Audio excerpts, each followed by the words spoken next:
I'm gonna go invite him to a party because I feel really bad. I started working on the stream, and then I was like, oh yeah, I should probably invite Okoto to a party. So I'm just doing that right now. I apologize, ladies and gentlemen. Alright, Okoto's been invited. Hopefully he'll pop in.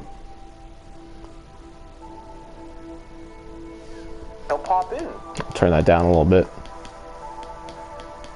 Okoto! Turn that down a little bit. Okoto, where are you, my friend? Where are you? Oh.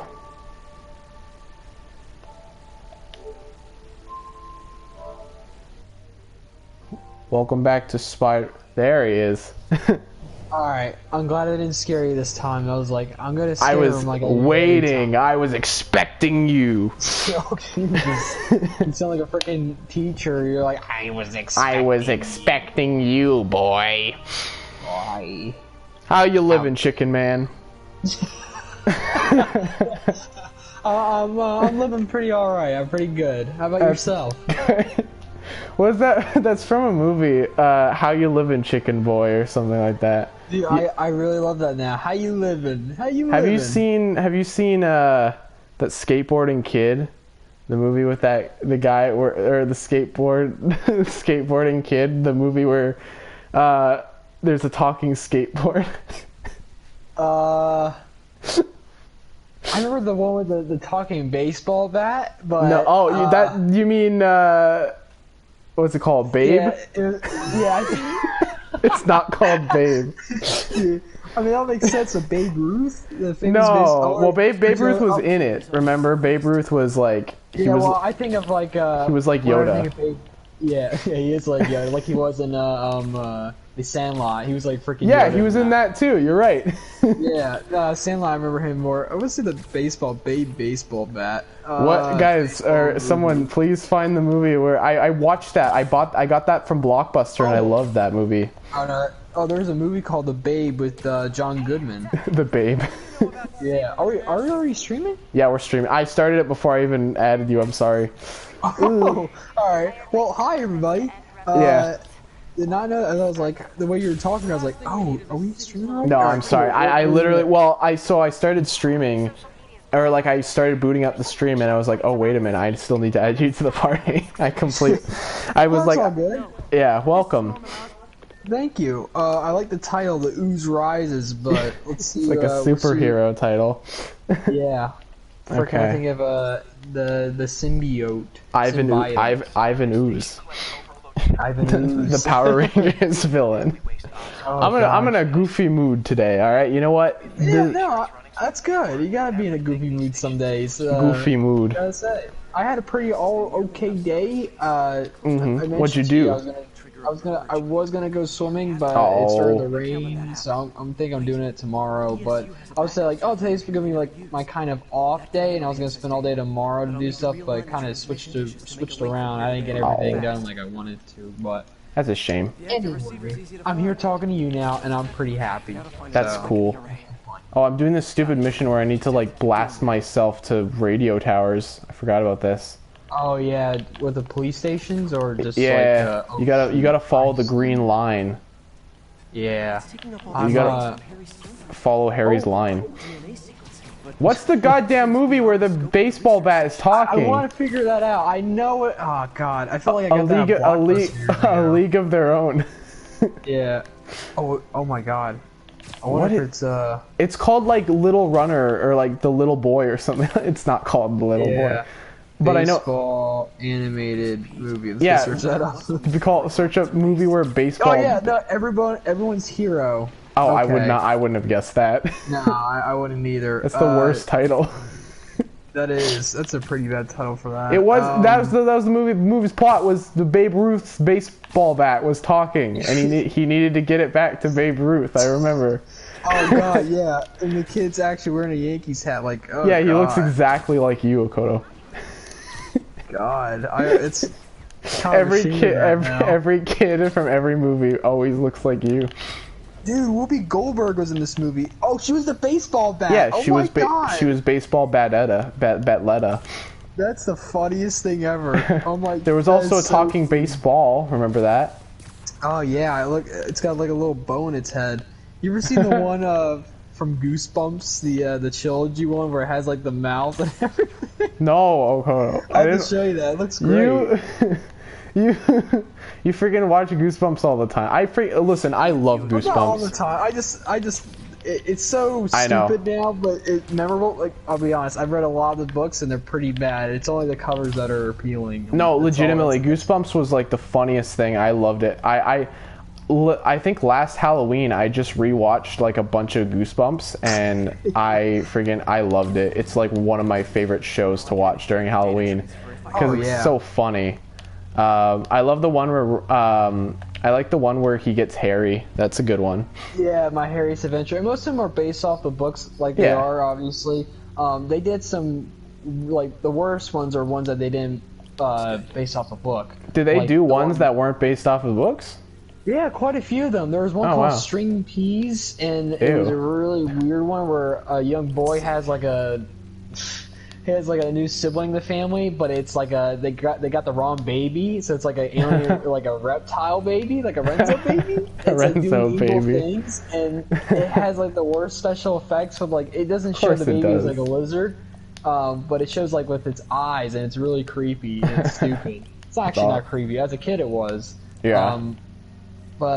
Yeah, I mean, I'm very nostalgic for Goosebumps, but it's not that good to me. I like Slappy, but it's gone on for way too long. There was like a decade where any books weren't being published, and in 2008, bam, they came back with a full swing, and it was still disappointing. So, yeah, oh man, so that shows a kicker. If you watch that with a bunch of friends, it's so great. That's a good idea. Just getting a party full of people. That's legit. Yeah. That's a great idea. Very nostalgic, but definitely did not age well. No, well, yeah, it's got its charm. There's definitely like there's definitely that charm of it, which I really that's always fun. Okay, I don't know what I'm doing. I think the one I always love watching. I know like Don't Go to Sleep. That one's just oh my god. That one's awesome. It's I remember the oh goodness, what's the There's all the ones that JonTron covered. The ghost one where they go to the beach and they're like ghosts or dogs bark at ghosts. Yep. And ghosts eat the bones of dogs. Yeah, what else did he cover? That was just those three. It was just the the rest of them. He did more. Well, he did Are You Afraid of the Dark too? That was really good. Yeah, that was really funny. I also like Are You Afraid of the Dark. I actually sat down and watched a couple episodes with Cam. It's hilarious. It's so good. I think that show is a bit better in many ways. It actually is like legitimately like seriously. It actually is like better. Yeah. There's some different really creepy story. I get creeped out sometimes from watching those old episodes. Like it was dark music. Like it's because goes over that one. Yeah. Oh. I think it's because it just came out like earlier, so they were, and also I think they handled the stories a little bit better. Goosebumps is very like slapstick and goofy, which I love. Yeah, that was on Nickelodeon, and plus they didn't base anything off books. They were just going from their own material, and I was really impressed. There's a really good vampire one, I think I remember. Vampiro. Yeah, it takes over like a hospital, and it's like weird. I've never seen it. Vampire. Yeah, some of them are really very interesting. Oh, there's the one with the man in the pool. Man in the pool. Oh, the zombie man. Yeah, I've never seen that, but I did see it. It looked freaky. What's your favorite? Yeah, he mentioned it. What was your favorite like scary thing as a kid? I guess was it Tales from the Crypt? That's always the first thing that popped in my mind. Goosebumps was for a very long time, like I was really little.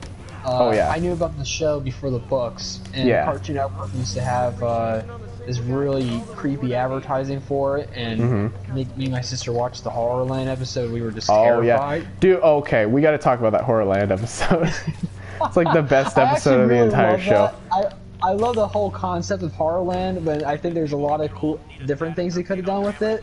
Yeah. But obviously, all signs. No, it always used to freak me out because of how empty and like barren it was. It always used to used to bother me. And then the twist, specifically because I was a dumb kid, I didn't like understand the concept of like the meta TV show thing that they were trying to go for. Yeah. So when they did that, it like really freaked me out. And the part where they're running away from the dog is really scary too. Then there's that weird guy who goes, "Get out while you still can." he's pretty good. Yeah, I don't know. It's a really weird show. It's Canada. It's produced in Canada. It's my fault. No, it's not your fault. No, I didn't want to. Canada. And Ryan Gosling. Oh right, he's in it. Yeah, he's in a Goosebumps. Wow. Oh no, yeah, I remember he's in Say Cheese and Die. And that episode's hilarious. He goes to the superhero man. He goes to like the weird guy, and he's just like, I don't know. I said superhero. Yeah, Spider. Yeah. Spider. He's the best. And he falls down the stairs and dies. Yeah. And he comes back in the end. No. He comes back at the end, and he's like, "You touched my camera." Yeah, and he's got like these. He's got awesome 3D glasses. Goggles on. Yeah. I don't know what's his deal, but he's like, he takes a picture of his brother's car and it like explodes or something. I don't know. It was pretty awesome. He took a photo of one of his friends and she disappeared. It was the greatest thing I think I've ever seen. I think the whole I know it's all for kids. You know, everybody's like, "Oh, right. You take it too serious," but it's like you have some really cool concepts. I think the Haunted Mask is the only one that really worked for me. Right. I never saw it growing up, so I have no idea. But if I saw that one, it would have freaked me out. I was like you. I was really into Goosebumps at a time, but like mostly what it was for me was a lot of what I liked. Well, so my grandma, I started collecting the what are they called, the Horrorland books. That was like they like way later. The Goosebumps Horrorland series or whatever. I collected a bunch of them. Yeah, they came out. There was like 19 in that series, 19 books. Yeah. And they came out in the span of like 2 to 3 years. Oh my lord. So, poor guy was getting worked to death. R.L. Stein was a skeleton working away. Yeah, he's still. Is he still making? Books. Yeah. Is he still? Does he make Goosebumps anymore? Or is that over? Oh no, he's still doing it. He's oh doing my this lord. series called Slappy Land or Slappy World. Oh my lord. Well, at least he puts out 3 books a year. I don't know how he does that. I feel like you go crazy after a while.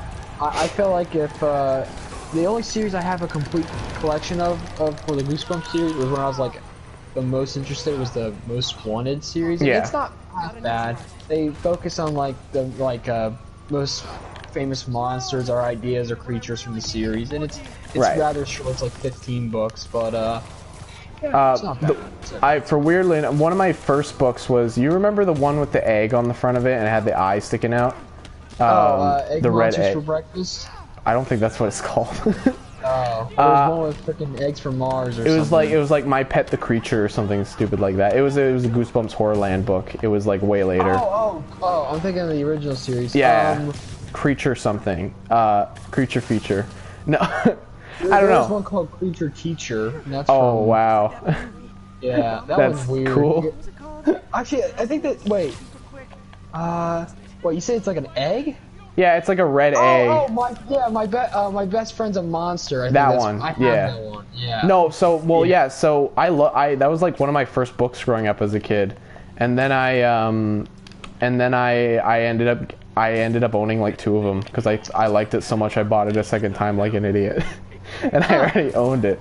All I know is that all Goosebumps stories are like exactly the same. They all have like 12-year-old kids.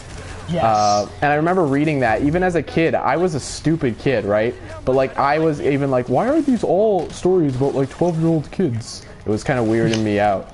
No, but I loved Goosebumps growing up. I got like a whole bag of like Goosebumps books, and they were all like old, and like some of them were burnt because they like survived a fire. It was crazy.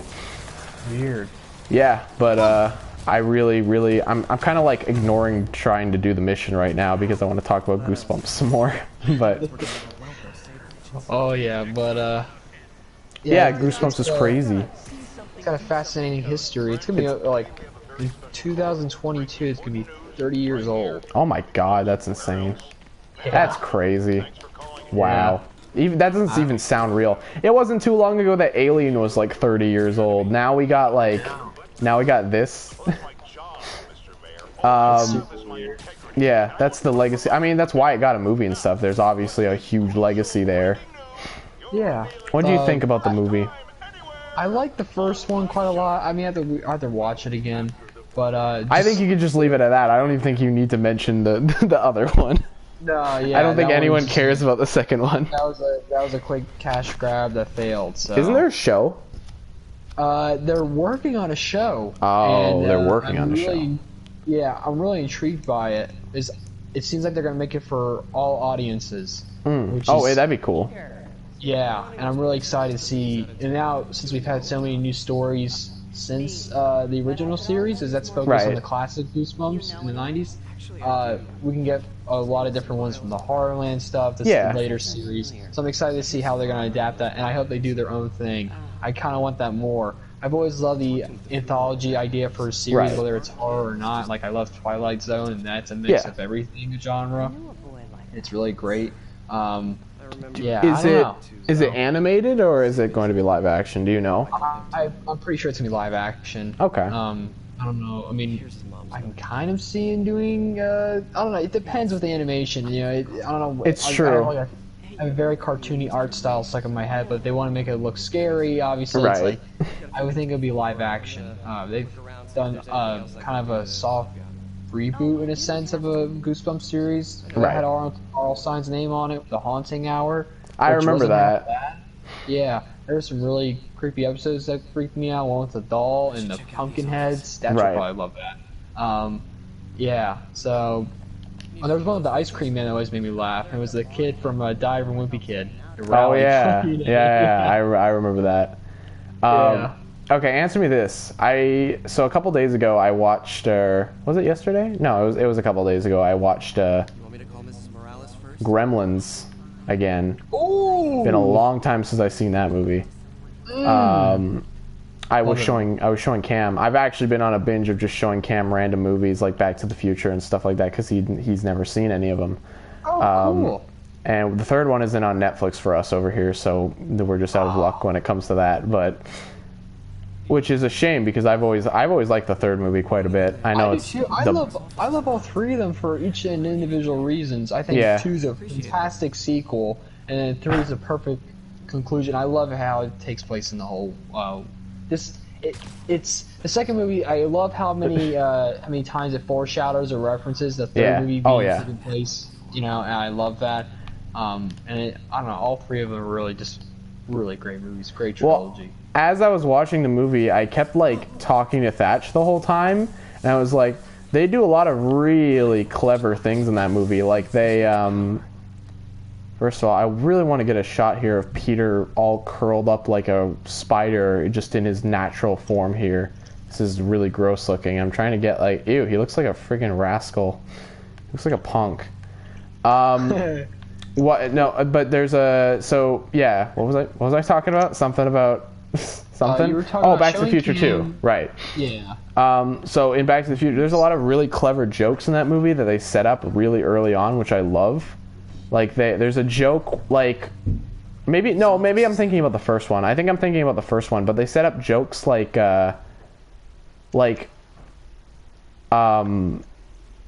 what is it? Like Lorraine, Lorraine is talking about how her uncle's behind bars, and then like her kid brother is always inside of the bars of the plate or like the pen. Yeah.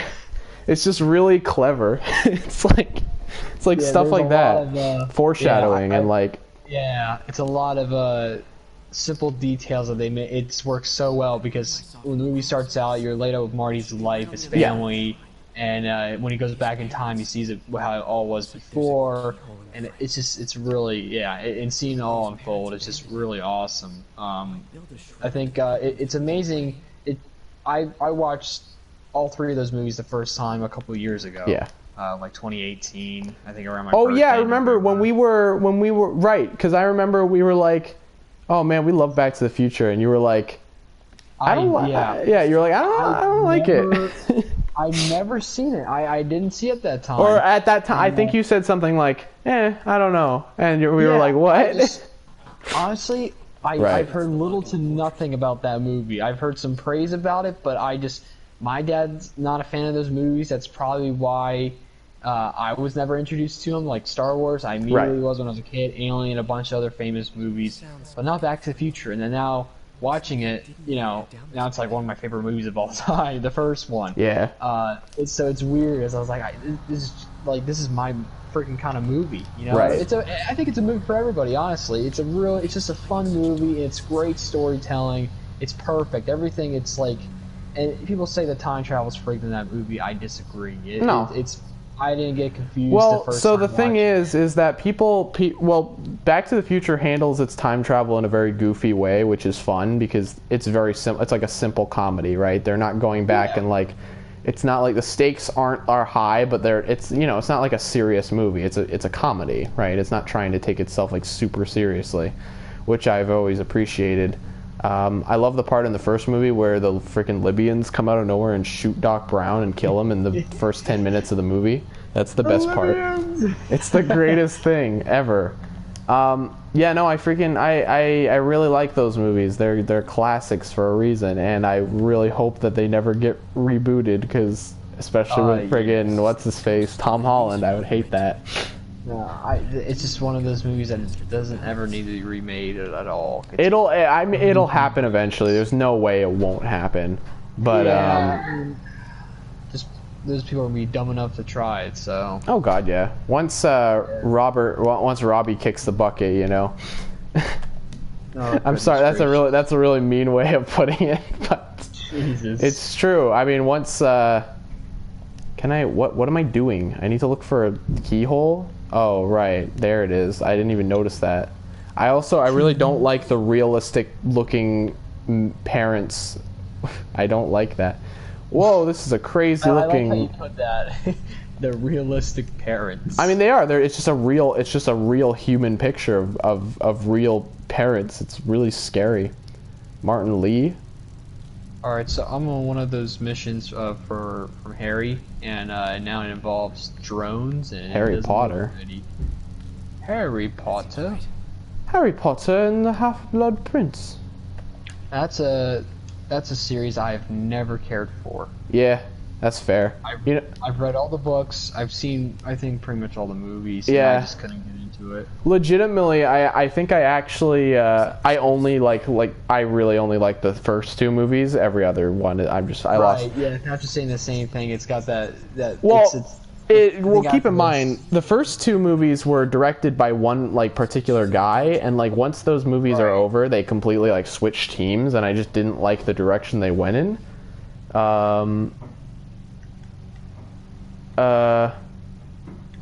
I'm reading this. Yeah. Martin Lee is the true criminal. I gotta watch. I think I might watch him again and see how I feel. But I've always heard of the first two. And I think I've liked the first two the most, from watching them.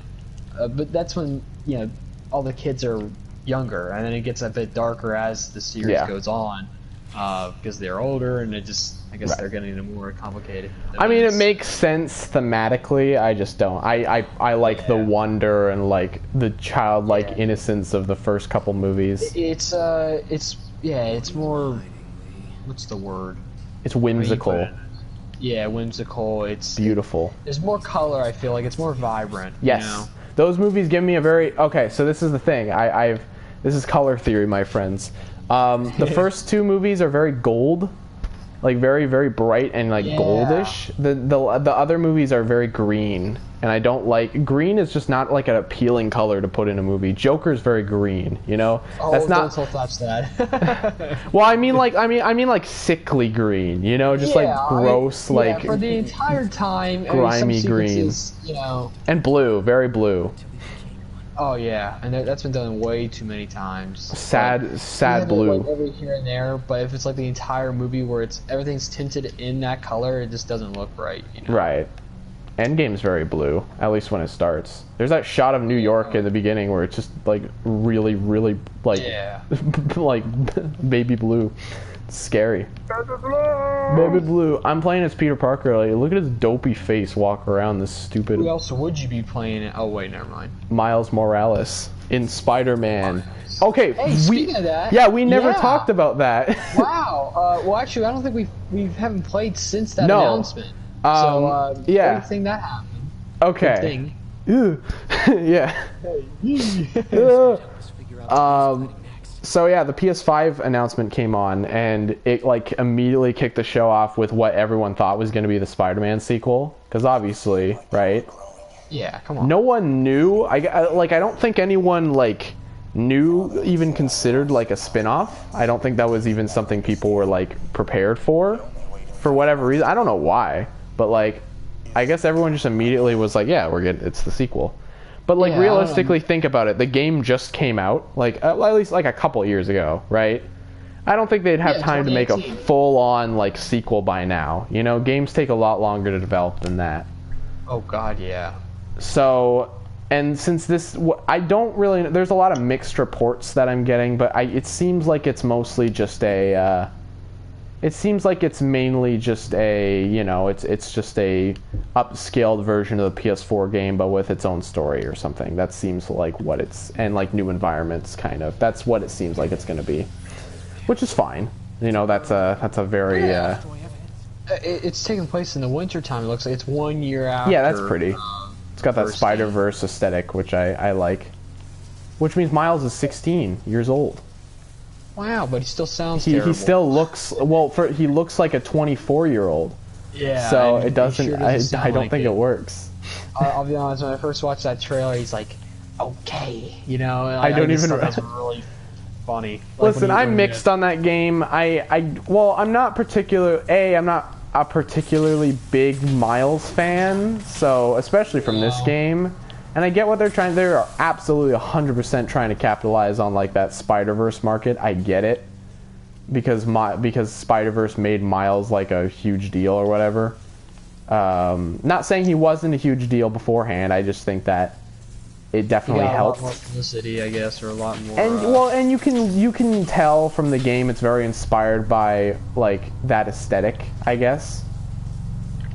Like you can absolutely tell it's got like that electricity, like punkish sort of look that Spider-Verse kind of has too. It's like brighter. It's trying to be more colorful. That's the big problem too, is that Spider-Verse is a colorful movie, yeah, but like the what's it called? Friggin' this Spider-Man universe isn't like. These Spider-Man games aren't colorful. That's not the aesthetic that they're trying to go for. They're trying to go for this realistic, like futuristic, gritty thing. So I don't think it works really well in the case of that game. But who knows? I don't know. It looks weird. I think we just need to see more of it. But besides that, it's an awesome way to start the show. It's like there he is. It's Martin Lee. Yeah, no, that was a great way to kick off that event. Oh yeah. I don't know how to feel about the actual. I died. I don't know how to actually feel about the look of the console. Are you? Terrible, you're one of those. You're one of those guys. I'm kidding. I guess I am. I'm not a gamer, but. Are you gonna buy a PS5? Nah. Yeah. I'm with the PS4 right now, so yeah. I think I'm good. There aren't any games that, unless there's like a freaking, I don't know, Rayman Legends sequel, maybe. You like Rayman Legends? Oh. I've always kind of liked it, really. Just never been able to play. I think I did play it once, the demo at GameStop years ago. Cool. When it first came out. And I had a lot of fun with that. And the style, I don't know. Oh yeah. It looks a bit difficult, but I think I can get around that. So. I have it on Switch. It's very fun. It's very, very fun. Oh. It's a hootin', it's a hollerin'. It's like no, it's very. I love that game's art style. I wish they did more with Rayman, because those games are legitimately awesome. It's why he should probably be in Smash, but that's okay. Oh, Martin Lee and his blue eyes. Oh, look, stare into his eyes, Peter. Why are they trying to bomb him? Leave him alone. Oh, wait, no, they're not. They're just trying to punch him, I guess. I don't like this blue man group looking ass. There we go. Alright. Oh, Martin Lee. I was gonna say one more thing about the Miles game. Overall, I think that's... I guess it's kind of like, I don't know, I was a bit surprised myself. I was like, oh, I didn't even think about them making a spin-off, because everybody's like, Spider-Man 2, Spider-Man 2. Yeah. We just thought that Miles' story would just coincide with Spider-Man 2. Right. With Peter, so but like, you know okay. what? I think I would rather, looking into it, I think I would much rather have a Miles game on its own, so that we can just get Miles out of the way, so he doesn't have to be awkwardly forced into the sequel. Yeah, it makes a lot more sense, and I appreciate that, because it's like, for people that don't care for Miles, right? Like you don't have to, right? Yeah. It's actually really nice that you can choose not to even, unless they make it like you have to play this game in order to understand the sequel, but I don't think they would do that. No. It seems like this is just going to be a very minor side thing that's like meant to be kind of like a, you can play it if you want, you know. It's definitely going to be a top seller for the PS5, that's for sure. It's a terrific way to kick off a console. Can I just say that? Like, yeah. Oh my God, definitely. They knew that was a really, so I guess you didn't really watch the stream, right? You didn't weren't really. I actually did. Oh, you did? I watched your stream. Didn't really comment. I was like, I don't know what to say. Yeah, that's fine. So, but no, it was interesting. The transitions they had in between of showing the games so was obnoxious. Just really weird. So obnoxious. It reminded me I don't know. It reminds me like TV channel bumpers, you know, in between having the show or commercials. Yeah. So, it was just annoying because they knew that we were just waiting for the console to get revealed. So I love your commentary with that, because you're like, all right, where is it? You know. And then right before they were about to actually reveal the console, they kept showing balls, and I was like, stop! I don't want to. I know, it was really weird. I don't know how to feel about that, but it was like this overwhelm. I mean, granted, yeah, it definitely helped build up It was definitely very, what's the word? Making me anxious. Yeah, it was very I'm trying to find the word. It was, it was a lot of anticipation, you know, they absolutely nailed that sort of sense of nail biting, okay, come on, hurry up. Which is cool. When you do a console reveal, that's how you want it to be. You want it to be kind of cool and something that you wouldn't expect, which is kind of neat. Yeah. Oh my God, that guy was in the air for 5 hours. Oh my God, there's a lot going on. Yeah, the balls threw me off, and then if you hear me, I dropped the big F-bomb when the console got revealed, because I wasn't I didn't know what to expect when I saw it. And it wasn't even that I thought it looked bad or anything, it was just the genuine confusion of actually fully seeing it, you know, I wasn't prepared to see it. Because you guess on these kind of things, you don't actually know what these consoles are going to look like until you actually see it. You guess so much, and then when you actually see it, you're like, oh, you're like, weird. oh, that's kind of bizarre. Even if it's not even bad, in hindsight, I actually don't really hate the Xbox design. It's goofy. It's not it's funny. I mean, it fits the name Xbox. It fits it fits that brand so well. Everybody's joking about it being a mini fridge, which I can see that. So it's pretty good. I remember exactly, if you go back to my reaction when the Xbox got when I saw the Xbox, it's the exact same reaction, because you don't know what to expect. Also, that came out of nowhere too, which was awesome. That reveal was pretty great. What video was that? It was the Game Awards. Thatch and I were watching the Game Awards. Oh wow! We weren't expecting it. I didn't know what the new Xbox looked like until the PS5 was announced. Oh, really? Yeah, I was way behind with that. That is really late. Yeah. Well, you know me. Wait till it was announced? You mean when the logo came out, or No, I mean just when they showed the console. Oh, really? Oh my God! Right? Yeah. Holy crap! Like I said, I just don't keep tabs on that. I guess I didn't even see it on social media at all. And that's what I was thinking. At least I would imagine that you'd seen it on social media. That's crazy.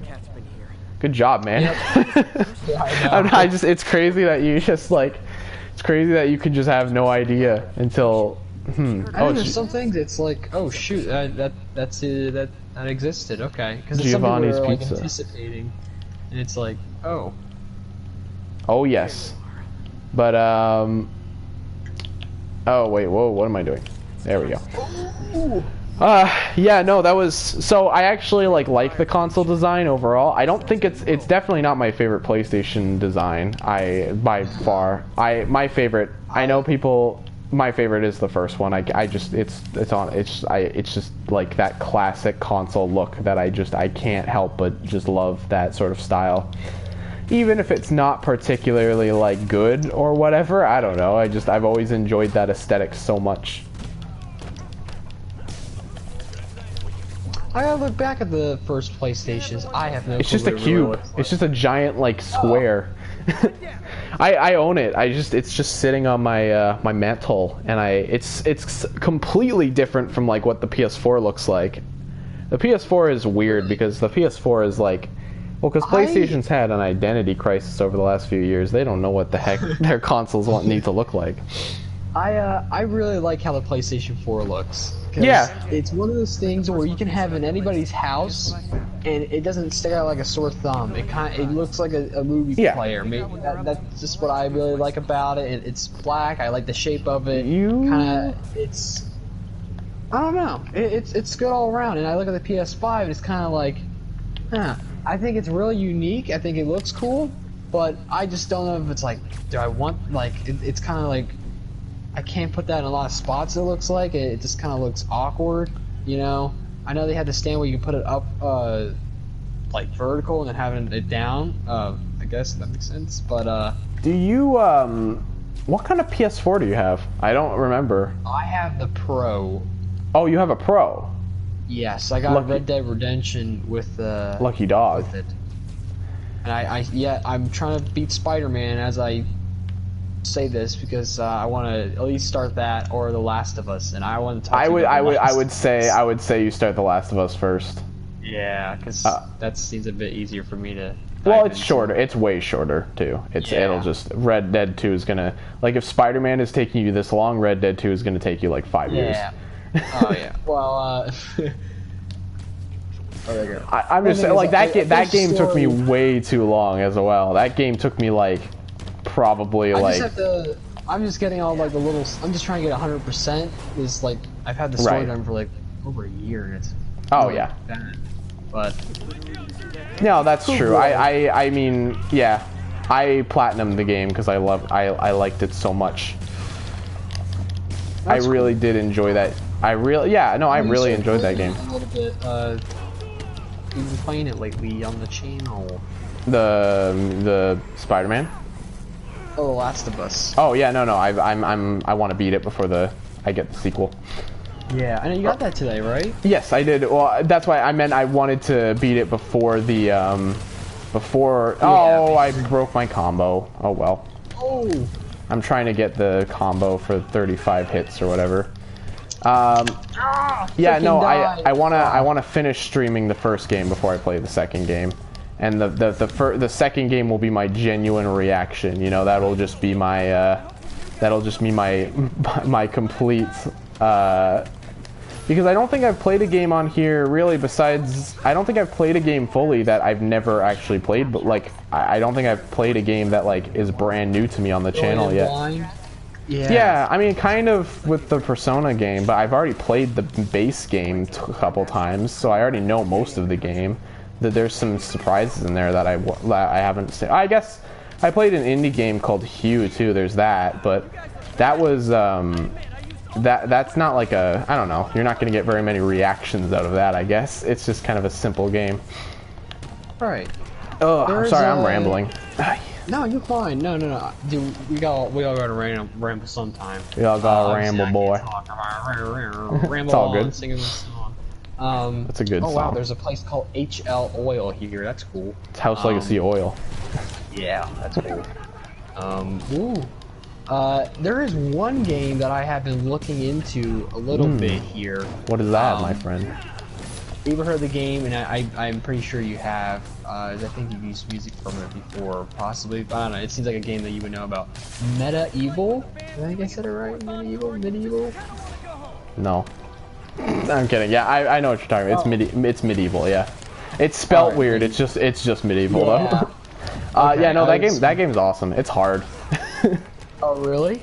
It's pretty. I mean, maybe. I mean, you beat Spider-Man on the hardest difficulty, so I don't know, man. Maybe. Well, I had. So there's like no checkpoints in the level at all. You just kind of have to beat each level in one go, which can be kind of hard because short levels. They're shorter. They're shorter, but they're still like. I mean, you can beat them quickly, but if you're like me, who likes to run through a level and like collect everything like a maniac. Yeah. Then it's gonna take you at least like half an hour. So I guess they're not that long, but they can be long. Games, yeah, playing the DS over here and there, but usually.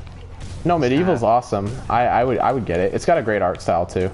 It's like creepy and like gothic. I just like the story and like it just and the soundtrack is amazing too. Yeah. Oh my god. They remade all they remade all the music for the remake. Yeah, they remade all the music for the remake, and it's got like a full orchestra. It's incredible. Holy crap! Have you used that in videos at all?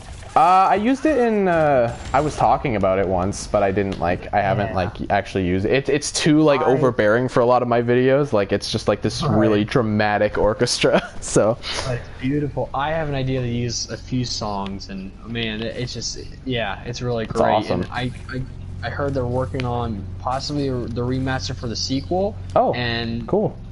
Maybe, I don't know, but that looks interesting. I just like they have the game for the PS4, the remaster edition. Yeah. $20, so I may possibly get it. Oh wow, yeah, it dropped down. I still like to get Gang Beast though too. Gang Beast is fun. Gang Beast is just a game that you can mess around. It's not a game that you would like ever. Yeah. No, I played it on the Xbox with friends before, cool. like in Hangouts. It's a fun dumb game, but it's great that we have this fun kind of games. And dumb. You're right. Fun and dumb. Cause the Ragdoll boys. I like games like that where you can just turn them on and just mess around and not really have to worry. The one you was really funny. Oh yeah, it's true. I love games like that. They're so fun. That's why I don't play them. I don't have like. I don't since I don't live where my friends live anymore. I can't really play games like that anymore too often. Right. But I try to, I'll play games like that with Cam. Cam gets mad when he plays games, so we don't I rarely play like competitive games with him because he just gets really angry. Like every time he's losing, he's like, it's not fair. And then when he starts winning, he goes, ha ha, I'm winning. It's like, okay, Cam. You can't have it both ways. You can't pull that on me, alright? Yeah. That's why I don't play racing games with him, because he's really good at Mario Kart. Like, he's dangerously good at Mario Kart. Really? Yeah, he's surprisingly good. Like, he's mastered that game, Mario Kart 8. He's a good... I don't think I've ever played Mario Kart. Mario Kart is fun. It's, I like Mario Kart.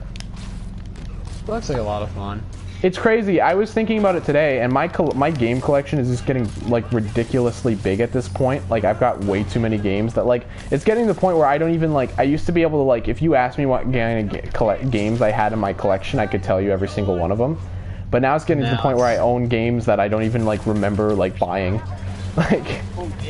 which is just, it's just kind of part of becoming a collector, right? Yeah. I mean, I am starting to buy games that I don't really care about. I'll just buy them for the sake of very specific reasons. I bought a Sonic game that I own on the Switch just because I was like, yeah, I can record it for streaming. That was pretty much the only reason. And I don't know why. It was kind of a mistake. But, oh well. It's kind of cool. I like big collections of games, so that's just me. Yeah, no, I got you. I like the empowering feeling of having a thing on my shelf, Oh yeah, I think everybody.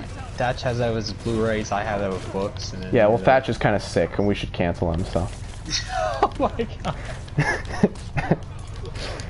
He's got such a complex. He's got such a complex. What is he making his own DVDs for his fan series? Okay. Oh Jesus. I feel like he would actually get mad with me saying that. Yeah, but I'm saying it as a joke. Oh my god, if he does. It's a joke, Thatch. If you ever watch this if you ever get an hour into the Spider-Man live stream, I apologize. Which if you just happen to be here at this exact moment and he just shows up, he's like, how dare you? Are you I swear, if you were like sending a message right now being like, Renzo's saying bad things about you. No, it's like when he's mentioning like it's like when you mention him, he just senses it. And he goes, he's got the Thatchy sense. Thatchy sense. Thatchy sense. That's what I should call this episode. What's he doing now? I don't know, man. No, so I gotta talk about. You talked about your day. I gotta talk about my day, right? I want to hear about your day. I didn't do anything. No, but. Well, so all right, so I got a little quick story. It's not very interesting, but I just want to touch on it. So the night, like not yesterday night, but the night before yesterday. Yeah. Friggin' what day was it? Tuesday? It was Wednesday. Tuesday night. Okay. So on Tuesday night, I got called in from one of my managers, and it was like 7 o'clock, and that was the night I watched Gremlins, and she was like, hey, can you come in? And I was like, no, I can't right now. It's 7 o'clock, and I'm watching a movie with my brother. She's like, okay.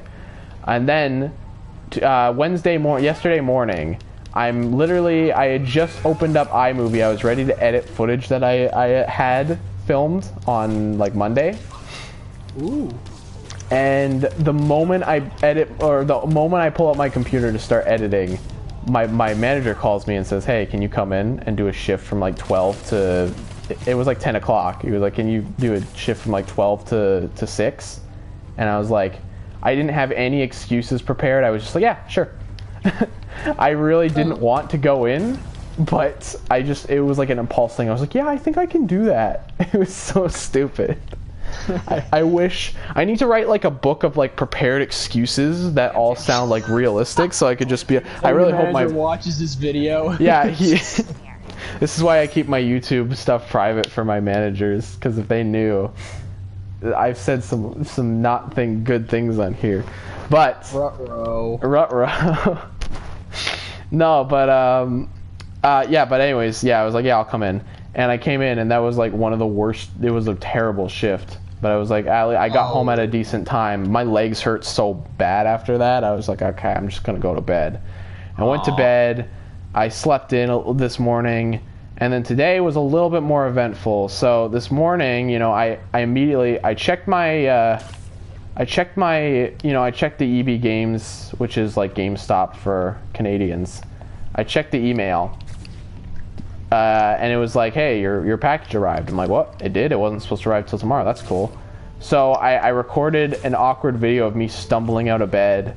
Or I guess it wasn't me. Yeah, I did record a video of me stumbling out of bed and like groaning, but it was like too long. It was like 50 seconds long. So I was like, fine. I'll just edit it to the point where it's just the ending of me seeing the package on the table. Which, if you follow my gaming account, you can see that dumb video where it's just and I go, uh-oh. I ripped into the package and I got The Last of Us 2. And it's a game that I'm very cautious about. I don't know if it's good. Most people say it's not good, so that's not fun. But I'm still kind of excited, regardless. Yeah, no, well, find out when you're able to. When you play the game, you do it to yourself. I mean, it's kind of nice to have other feedback, but at the same time, it's like, I don't want people to ruin this for me. It's true. I mean, well, like, Thatch is like one of the most trustworthy guys I know. Like I agree with most of his opinions on anything. There's some little things that we disagree about. For the most part, we see eye to eye on like a lot of just nonsense. But like, and when he says like something is bad or I would like something, we know each other so well to the point where like he knows what kind of crap I hate and which crap I like. For the most part. So, and he's like, he's talking up a storm, and I'm like, oh Lord. Thatch, I summon you from beyond the keyboard. Come yell at me, please. Beyond the keyboard. The keyboard of time. Rise of Skywalker. Oh God. Oh God. It's a very appropriate reaction to Rise of Skywalker. Oh God. Yeah. When Palpatine shoots his dubstep lightning into the air, that's pretty cool. That was my favorite part of the movie. When he goes boom. Yeah, he started playing Skrillex. I wish. He just started going bang-a-rang, bang-a-rang, blah, blah. It would be the best. Honestly, at that point, I would love that movie just because he's just a freaking DJ. I'd made 0 cents right there.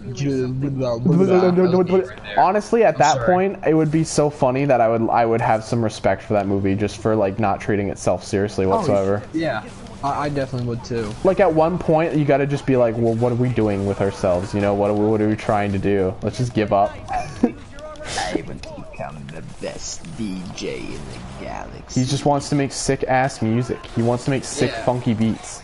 He definitely could, man. The way he's dressed, oh man. Oh my god, yeah, he's dressed like a Biggie or something. No, if that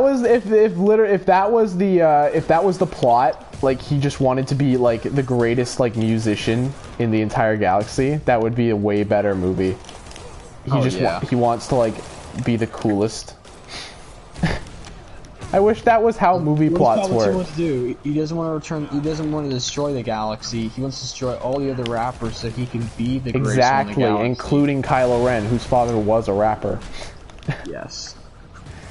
Can we talk about the scene where Kylo Ren sees his ghost dad? And he's got like a fully grown beard, and he's like, "Hi, son." It's really weird. Hello, son. He like rubs his face. Yeah, he's like, "Where's your beard?" I really want to know. I want to see the backstory of how they managed to convince like Harrison Ford to come back. I have no idea how they even managed to get him. Well, usually in interviews, Harrison Ford's like, he wants to die. Like, that's true. Harrison Ford is not. He's a very unpleasant person. He seems nice. He's an old fart. He's like he's been alive for 100 years. He wants to die. He's not that old. He's 7. He's like in his 70s. But you can tell he doesn't want to deal with anyone. Yeah. He's just like, if they pay me. So yeah, exactly. They probably gave him $14 billion to be in this movie, and he was like, fine, you know. Yeah. Each second's like $1 million. He's like, fine, I can give my kids some of this, you know. He's just like, at that point, like, I want to know. He wanted him to die so bad, you know. He just wanted nothing to do with that movie. So I'm just so shocked that they even managed to get him back, because they knew they couldn't do anything else. They're like, okay, we have to get Harrison Ford because we don't. What else do we got, you know? Right. It's so weird. Excuse me. Well, it's the best scene in the entire movie where Kylo Ren ripped off his shirt and came running out and started beating people up with a gun.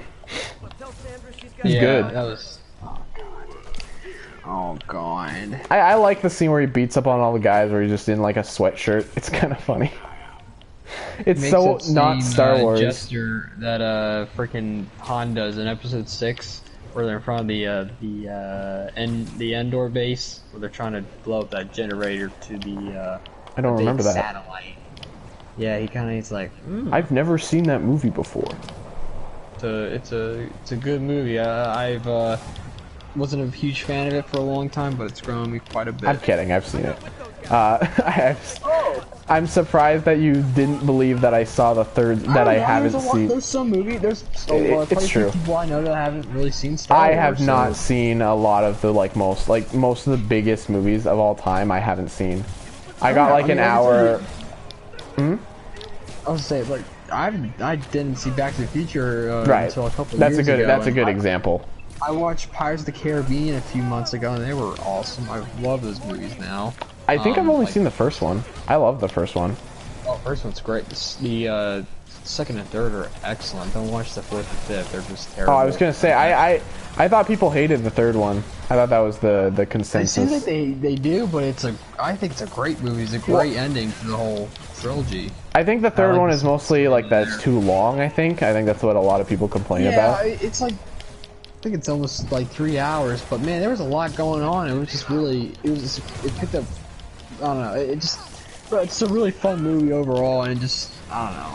You know what? I will always counteract the movie. Listen, I say what you will. I mean, I like Lord of the Rings just as much as the next guy, but I think that last movie is way too long. Like, I cannot sit through that last movie. Yeah, I completely understand that. It has, what is it like? It's like an hour-long ending. It's just too much. It's like 40 minutes or something. It pretty much is. There's like 45 minutes dedicated to wrapping up the story. I swear to God, isn't the director's cut like 5 hours long? It's like ridiculous.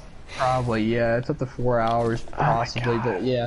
I think watching all 3 of the movies and their extended cuts, it's like around 12 hours. And I think Thatch and I last summer we watched almost all of them. We didn't quite make it through Return of the King. Right. But, Fellowship of the Ring and the Two Towers. So, I mean, you get at least... No, I was just gonna say, I don't know, there's some of my favorite movies ever, and I've seen those movies so many times that I don't know how I'm able to watch them again and again because they're so long, you know? Yeah. But man, I don't know, I just, they're great. They're great. I mean, they're classic. No, I mean, I don't hate them. I really like those movies, but it's hard for me to sit through a lot of those movies because of how long they are. It always just kind of bothers me. Like, I remember I find the first one is a really good movie just to turn on for background noise because of how long it is. First one, man, Fellowship is amazing, dude. All 3 of them have really something great about them. It's not like there's a stinker in them. Right. The only movies that really disappoint me, and I feel like it should have been one movie, like it is one book, is The Hobbit. But obviously, pacing, you know, they stretch it out to a whole trilogy. Do you think they should have just made it 2 movies? Do you think that would have worked better? They could easily done 2 movies. Oh, okay. And they added so much other stuff that was really unnecessary. Fun fact, I've never seen the 3rd Hobbit movie. You're not really missing anything. It's probably it's definitely my least favorite of all of them. I love the first one, maybe because it's nostalgia talking, but I got when that movie was coming out in 2012. I had all the sets. I was really into Lord of the Rings at that time, and I saw it in theaters in IMAX, and that was I have a funny story about that actually. Both of those movies. There were people making out all around me, but you know there were people making out in The Hobbit. Yeah, there were a bunch of people making out. Yeah, why? I don't understand why you'd bring your significant other to go see The Hobbit. That's like the nerdiest movie to go. It's not nerdy, but like it's like let's go see The Hobbit and let's make out the whole entire time. I don't get that's like the movie. You can't do that. It's a mythological world. There's like foreign languages and stuff. No, what I wanted to say. So I actually did see the first movie because like that was such a big movie when it came out. Yeah, it was huge. It was the return to the Lord of the Rings. Right. You know? So even like it was surprising because like I didn't grow up with Lord of the Rings, but my dad did. So he brought the entire family out to see the movie, which is crazy. Like looking back, I don't know how he managed to get all of us to go see that movie. Like none of us were like interested in that franchise yet, except him. So, which is crazy. But so we all went to go see that first movie, right? And I remember about an hour in, I had to pee. So you can imagine I was sitting there for what, like an hour and a half, just having to pee. And I hate getting up in movie theaters. I hate it so much. Because then I have to walk in front of people and awkwardly like shimmy. It's like the worst thing. And back when I was a kid, I think about this. When I was a kid, I hated doing that. Imagine how it's like now when I'm like a fully grown adult. It's even worse. And plus, you miss the movie. Through. Like I remember the first time I went to go see. The second time I went to go see or was it the first or the second time? I think it was the first time I ever went to go see Endgame. It was either the first or second. I can't remember. But either way, I had to leave the theater during the Thor and the mother scene. That's like with Friggo. that's probably like the least interesting point of that movie, honestly. But it's still decent. Like it's not bad. It's like the slow point of the movie when he's talking with Friggy. But I had to leave during that. But anyway, so yeah, I eventually had to pee at the end and it was disastrous. But then it was a snowy day and our class went to go see The Hobbit, the second Hobbit movie in theaters. And that was really cool because that movie was getting hyped up like crazy, you know? And it was because Smaug, and I loved him in it. That was great. As a kid, I always loved big dragons. Like I always did. Yeah. So having a movie where this giant dragon like freaking like busts in and like is trying to kill the main character is like one of the coolest things you can do. I adored it. I know. Definitely one of my favorite dragons ever. My top 10 dragons in media. But yeah, no, and then I remember, so I love that ending. I thought that ending scene where he comes down, like, tries to murder everyone was really cool. But then I never saw the third one. In fact, I didn't even know there was a third one. I had no idea. Originally, I was like, oh, shoot. You know, I was really excited that the third one, Bill was like, what have we done? You know? Right. And Smart's like, I am fire, iron death. That is so, that will always be stuck in my head. But I was like, what? Oh, there's a third movie. Right. What was, what happens in the third one? I have no idea. I've never seen it. Oh, boy. Alright, so, immediately in the beginning, right? Right. Do you remember Lake Town? That's on the water, right? It's like all icy, right? Town nearby, right across from Erebor. Erebor I remember that. For, Smoog. I just like saying it like that. Smegma. Smog is. Say that. And he goes there and attacks the whole city, and he basically burns it down completely. Oh, okay. But our good pal, I forgot the guy's name, but he's played by Luke. Oh God, what's Luke Perry? No, he passed away. I don't think Ben. Yeah, but different guy. Right. Let me search up the cast here. I want to be accurate. I guess I have to analyze. Jesus, it's too quick. No, okay. I was just wondering if you knew like the basic Luke Evans. Oh, there you go. All right. So yeah, Bard the Bowman. There you go. Yeah. He finds the black arrow that can kill Smog with the one missing scale, and perfectly hits the dragon. It freaking just dies and falls right into the city. So yeah, Lake Town. Yeah, it was very anticlimactic. It was like barely in the first act of the movie. And the rest of the movie, basically, the dwarfs get back Erebor, and they have all their gold back, everything. It's just like the 13 dwarfs in Bilbo in Erebor. They don't leave. They're kind of sheltering themselves from everybody else. Right. But, and Thorin, the one that is said to be the new dwarf king, he's kind of like, yeah, I'm not going to give any of this gold away to anybody. I'm gonna hold on to this, and everybody else is asking for it, like the elves, and they are trying to fight their way through Erebor to get it back. And then orcs show up, and then eagles show up, and Gandalf shows up, and then it's like, oh, it's the Battle of the Five Armies. So is Gandalf an army? Kind of loses Thanos. The movie kind of loses its like, why are we having this fight? Right. Like. It's because they need to end the trilogy on a big war. Well, it was in the book, and I haven't. The ending of the original book was very vague to me, but I know it's stuck with the Battle of the Five Armies. Right.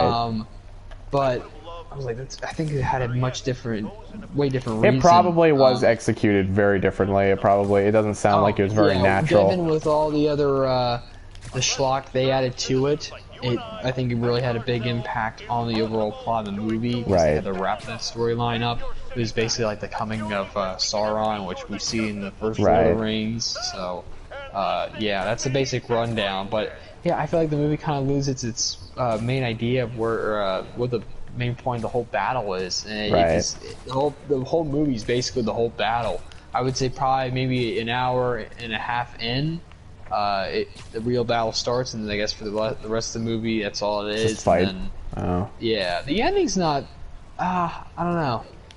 I don't remember the ending being too memorable. Doesn't Frodo show up? Yeah, Frodo shows up. It's like Bilbo finished writing the Hobbit book. Story. Right. That actor passed away recently. That's sad. He did. Ian Holm, and it's a shame. He's a really great actor. He was perfect Bilbo. That bummed me out. The guy that played younger Bilbo, Martin Freeman. He was an excellent Bilbo. I think. I really liked him. He's appeared in other great movies like At World's End, and he's incredible. And he's in the UK Office. And he's also that Marvel character that. Yes, in Black Panther. And also Civil War. Yep. That's what I know him for. Yeah. So he is in Civil War, right? I'm not going crazy. He's in that movie, right? Yeah. Oh, yeah. No, he's in the. I had a second there. I had his name in my mind. Mickey Mork. I don't know. It's Ross. It's something Ross. Yeah, I think it is Ross. Yeah, because like, I remember there's two Rosses. There's Thaddeus Ross, and then there's Rossi That's Ross. what I was thinking. I was like, that's probably why you didn't remember Ross. it. Yeah, that's probably why you didn't remember it, was because it was just there's two characters named Ross in the MCU. I was like, I could have sworn it was Ross. All right, well that makes sense. And there's also Maria Ross, too. I guess. Yeah. Is that her name? It's Ross, right? I'm not going crazy. No, I'm pretty sure it is. I'm not losing my brain cells here. Yeah, I like how she just dipped out from the movies. There's also there's also Betty Ross as well. That's another Ross. Yep. I don't even know if she's in this universe anymore. Oh yeah, yeah, Betty Ross. That's his dude. That's his daughter. That's wait, no, what's her name? That's Evangeline Lilly, right? No, she plays Wasp. She plays Hope. Oh, who am I talking about? I'm talking about what's her face. I know you're talking about Betty Ross, the freaking It's a very famous actress. I'm trying to remember her name though. Yeah. Oh, it's the daughter of Liv Tyler. Or no, that's her. That is Liv Tyler. Yeah, that's literally her. Steven Tyler, who I'm thinking of. Okay. Yeah. The daughter of Liv Tyler. That's her. Now, I can't pronounce her name. Jumping Jim Lily, yeah. Evangeline, I think. Flash. Evangelina. Yeah, she plays one of the elves in The Hobbit. Yeah, she does. As well as Liv Tyler's in those movies. Sister. And Liv Tyler's in those movies as well. Yeah, she plays the woman. Elf. The freaking woman. Cool elves. That's the woman that Viggo Mortensen loves. I remember. Yeah. Did you ever like the dwarves in the Hobbit movies, or like how they look? I like Gimli. Oh, Gimli's great, dude. Gimli's he's like, you have my axe. I have my favorite character. Gimli's dad appears in The Hobbit. Is he like a major character, or is he just a side character? No, this is a side character. Okay. But he has a little necklace he has of for Gimli. Yeah, Gimli and his mother, and I think does she had like a beard. How early does The Hobbit like how many years does The Hobbit take place before Lord of the Rings? Is it like 100 or something? No, I believe it's 60. Oh, okay, because they always mess around with like scale and stuff like that in those movies. Oh yeah. Isn't friggin' Bilbo's like, isn't he like 111 or something? Yeah, he's like 120, I think, by the Lord of the Rings ends, or maybe even more. But hold on. Hold on. I have a Lord of the Rings lore question now. The beginning of the first movie, it's his 111th birthday, I believe. I remember that, right? Yeah. So does that mean that like 10 years pass in those movies? Oh yeah. Really? Yeah, it's really weird. Wait, so Frodo's on his soul journey for like 10 years to go get what the frick? Yeah, let me search this up. How long was Frodo's journey? That's messed up. I never even considered it was that long. I always just guessed it was like a couple days or something. Like, I didn't notice the first time I was watching it. Yeah. Because he doesn't like age at all. What? No. It says 6 months. That's what I guessed. I didn't think it was like 10 years. I figured it was like 6 months. That makes more sense. Oh wait, it takes place in the future. What? It says it began in September 3018 when Frodo set out for it. Oh my God. What are you talking about? Frodo went to the future. I don't know. This is ridiculous. Maybe that's I'm sorry. I want to apologize to everyone who was. Yeah. All right. Yeah. That makes way more sense. Yeah, I think it does too. Because I was like, 10 years. I did not think it took 10 years to go on his little adventure. I think Sam and Frodo would have a beard by then. I think they would have grown a little bit. Sean Astin in those movies. Oh, he's the best. He goes, Mr. Frodo. Mr. Frodo. He's like, potatoes. I can't carry it for you, but I can carry you. Yeah, he just picked him up. He's like, I got you, babe. I've got you, brother. Come along, Mr. Frodo. Samwise! Yeah. It's pretty great. Yeah, Elijah Wood is excellent. He's fantastic. Frodo, man. Great actor. Everyone in those movies are cast pretty great. Friggin' trivia fact here for you, buddy. Speaking of Elijah Wood, do you want to know his... I'm doing this against your own will. Do you want to know his first film appearance? The Good Son. No. Oh, I thought it was wait, no. What's it called? It's not called, wait. I'm thinking of the movie where he and Macaulay Culkin are kids, and Macaulay Culkin's an evil little bastard. No, that's close though. I think that's close. That's probably around the same time. I believe that's probably his first film appearance, but he appears in Back to the Future Part 2. You're right. He does. He does. You're right. He goes into the restaurant, the classic bar, and the kids playing the arcade. Yeah, he's one of them. I remember that. Yeah, I was like, what the frick? That was super weird. That must have been his first appearance then, because he looks younger in that than he did in the other one. Yeah, Macaulay Culkin wasn't around in the 80s. Never mind. Wait, I guess he was. I don't know. When the first friggin' Home Alone movie come out? I'm sorry. This whole stream has been just us talking about friggin' crazy nonsense. I apologize. It's been it's kind of, yeah. I mean, we talk a lot about Spider-Man here and there, but it's like, you know, I don't know. This has nothing to do with Spider-Man. We're just talking about Lord of the Rings and Goosebumps. I really enjoy stuff that has like just casual, random talk. Oh god, yeah. No, I agree. But hello, my pregnant cat. I can always talk about Spider-Man. I can tell you that much. Yo, I can't.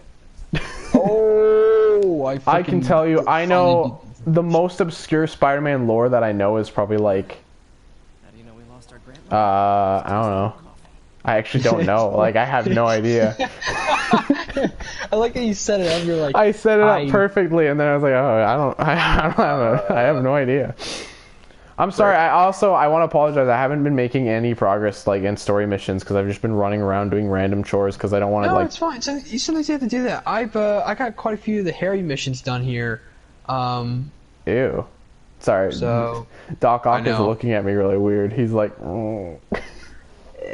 He's not even saying anything. He's just staring. Why is he? Okay, you know what I don't like? He's got a fat head, but he's got a really skinny body. It's scaring me. Yes, that's really funny. What? You know what? It's also weird. It says he's like 200 pounds. He does not look 200 pounds. Yeah, they had the bios right where the characters. Yeah. Dr. Michael Morgans. Yeah. Are you looking at that right now? No. I'm just looking at Doc Ock right now. I'm looking at it, and it's really weird. So wait, let's see, auto. I always hated that because I always thought Michael Morgans looks like an idiot because he's got his mouth open. He's going, he looks like an idiot. Oh yeah, they say that Otto Octavius is 5'9". He's 500 years old. 5 pounds. Yeah, 5. He's one of the elder guys. 245 pounds. He's 63. See, that's how much I weigh. He doesn't look like he weighs 245 pounds. He's not a hunk, unless he's a hunk of muscle that we just don't know about. I don't know. Weird. Why do we get another one? So we get another one. We use Dr. Octopus. It's the same exact thing. Because he's evil now. Because his true identity has been revealed. You know what? That hairline does not work. You know what, Okoto? It looks great. He looks like my dad. Does he actually? No. Okay. He looks nothing. I mean, I guess it makes sense now because we have Mr. Negative and Marley. You know, that's another character. And Mr. Positive. Oh, I want Mr. Positive. That's ew! Look at his weird gimp arm that he has. He's got the weird. Yeah, he's got. Yeah, he's only 4. He's the age of my father. Wow. Wait, is he only 40? It says he's only 40. Oh, he's playing his darn video games. Dude, Adrian Toombs is almost 80. He's 76. Yeah, he's an old bag. Damn it! Max Dillon is 39. He just looks terrible. He's pretty good. I like it. I like the guy who plays him in this game. He's good. Oh yeah, Josh Keaton. He played Spider-Man before. He played Spectacular Spider-Man. Yes, you told me this. How Electro looks is just stupid. Like his whole face, that just. Oh, I was talking about Doc Ock, but also. Yeah. I mean, he's a good old man. He's an angry old man. They can cast a convincing old man. You know. Definitely. Taskmaster is probably my favorite design for any of the characters in this game. Like villains. Oh my. Oh yeah, God. His so pretty. Cool. It's pretty great. Like I don't think it's probably my favorite like Taskmaster design. Yeah. In terms of like how bringing it into this world, it's I like it more than the MCU version, but I don't even hate the MCU version anymore. I used to, but now I think it looks fine. I quite like the face, actually. I didn't like it at first, but now I'm like, yeah, that's cool. Yeah. It seems like that's like a universal thing. I think most people just didn't like it at first, and they were like, "Yeah, no, it looks good." Yeah, exactly. In grad school, everyone called us the D's or the O's. That doesn't make any sense. No, it doesn't. Why'd you leave? Oh, shut up, Peter Parker. You know what's weird? The Last of Us actually looks freaking great. Like like I know this is out of nowhere. I apologize. That game holds up graphically really, really well, despite it coming out in 2013. You know. Yeah, I'll have to when I play. I'll have to look at it a bit more. Just like graphics. Just keep in mind it came out in 2012, which is 8 years ago. Yeah. It's insane. You know what? The cool thing is that the first Last of Us came out at the very end of the PS3's life, and then the PS4 came out, and then they ported it to the PS4. So I think the same thing's going to happen here, where the Last of Us 4. Wait, that doesn't. Whoa. Whoa. We're not there yet. The Last of Us 2 is coming out at the very end of the PS4's life, and they're probably going to port it over to the PS5. I don't see why they wouldn't. I don't see why they would not. They would not delete that.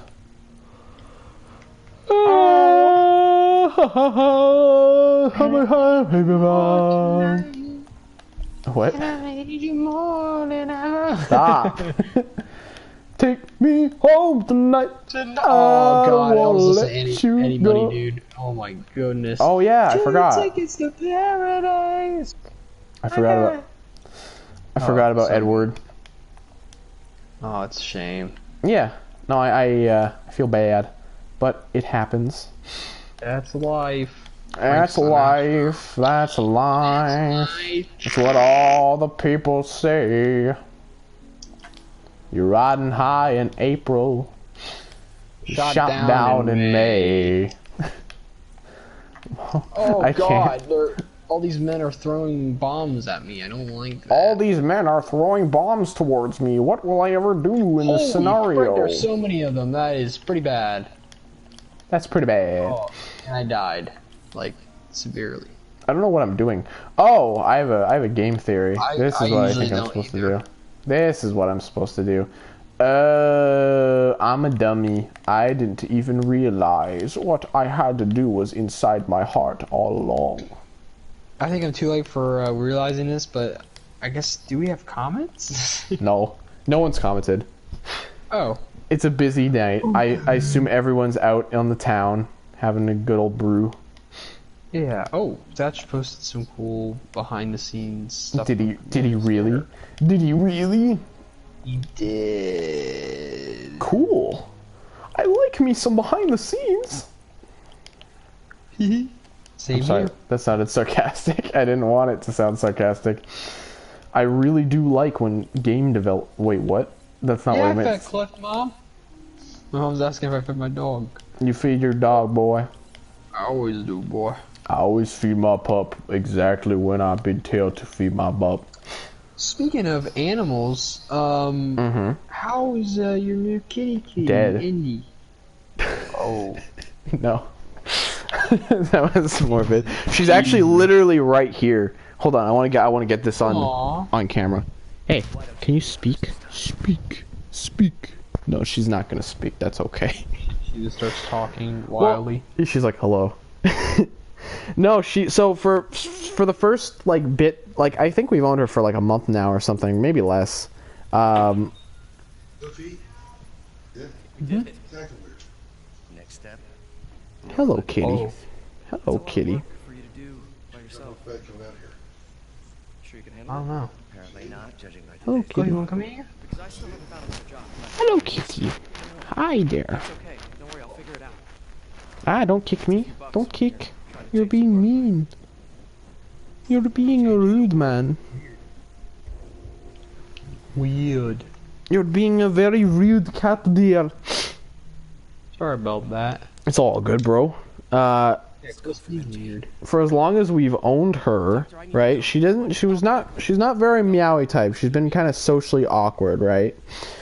Kind of keeps to herself, but sometimes she'll go crazy. Sometimes she'll like run around like an idiot, like because she's a kitty, I guess. She's still young, so she'll just run around. She's like, well, she was 8 months when we got her, so she's probably like 9 months now. Oh wow! Oh, she's Yeah. she's really young then. Very young.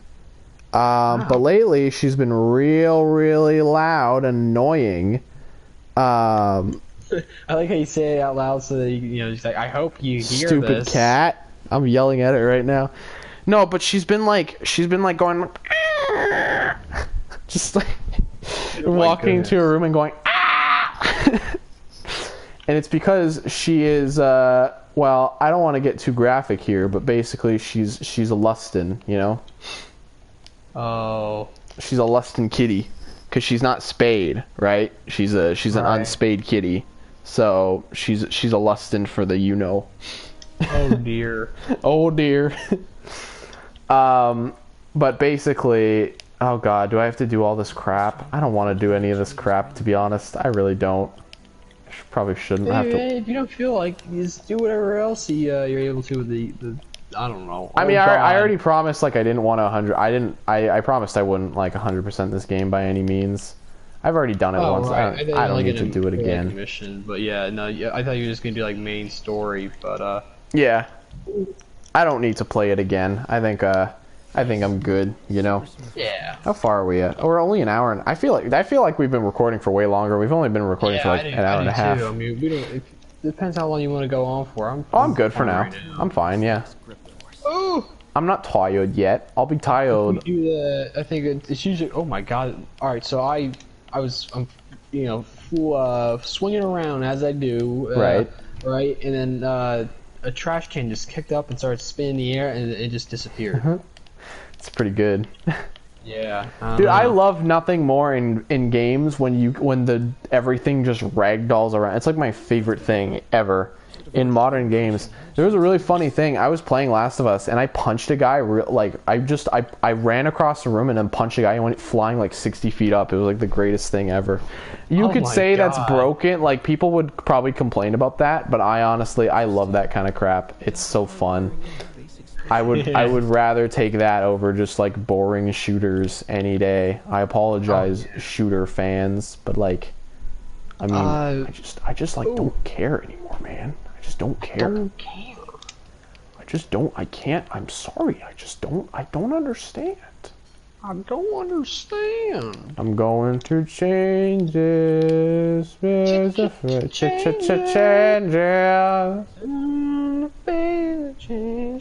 changes.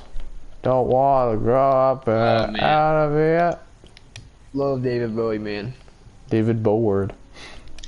Boward. I like dress him up as just dress him up. You can dress up David Bowie. No. Why haven't they made? Here's my pitch, right? Here's my epic movie pitch that's gonna make him $1 billion. All right. All right. Why haven't they made an animated David Bowie movie? Like, that just seems like something that they should do. That's a great question. I kind of had a similar topic with Thatch the other day of like a Lego idea set. Like, they made a great one for the Yellow Submarine with the Beatles. Yeah. It's like, oh man, David Bowie has so much of that cool imagery with his music career and everything else. It's like, why, has anyone made that a kind of idea yet for the idea sets? Because they're scared. I guess. So, I know a lot of people are disappointed about the 20th anniversary Bionicle set idea. Yeah, should we talk about that, or is that a dead meme? Like, is that going to be? Is that going to be? To talk about. I don't know. I didn't see that. I mean, I guess it is a meme, but I just. Right. Part of me kind of like, all right, this could be cool, but I don't really. I didn't have. Here's my epic controversial take. All right.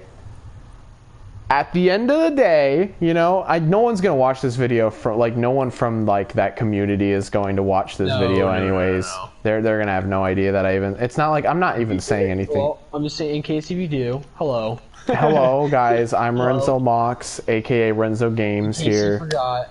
Renzo plays the video games here.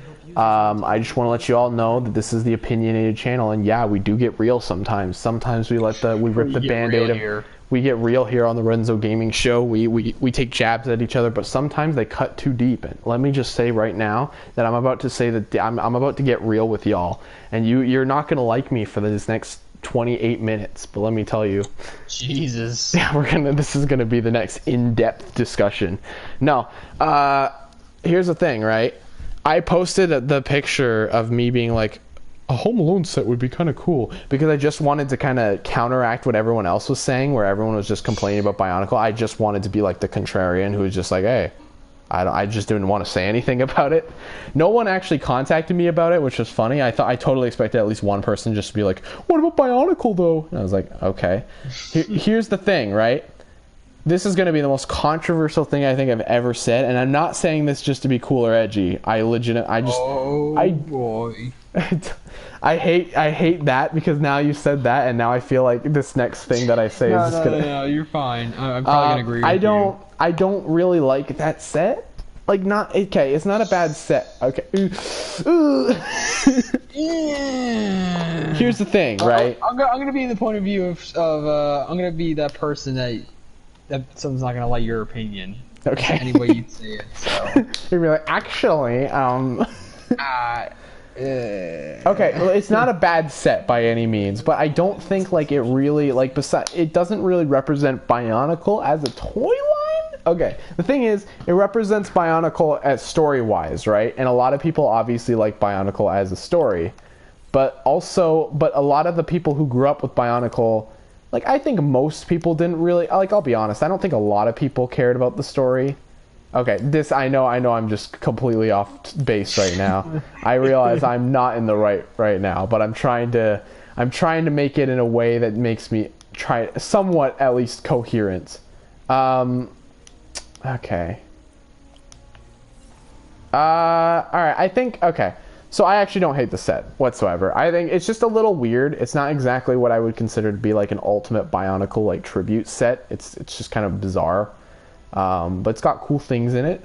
But here's the I saw someone make a very good tweet about this, where he was like, basically, this doesn't like appeal to a lot of fans of Bionicle. A lot of people probably wouldn't be like super interested in this. Not saying that it's bad or anything, but it's just that it's it's system. Yeah, Bionicle fans didn't grow up with that kind of stuff, right? They're not like that's why I kind of like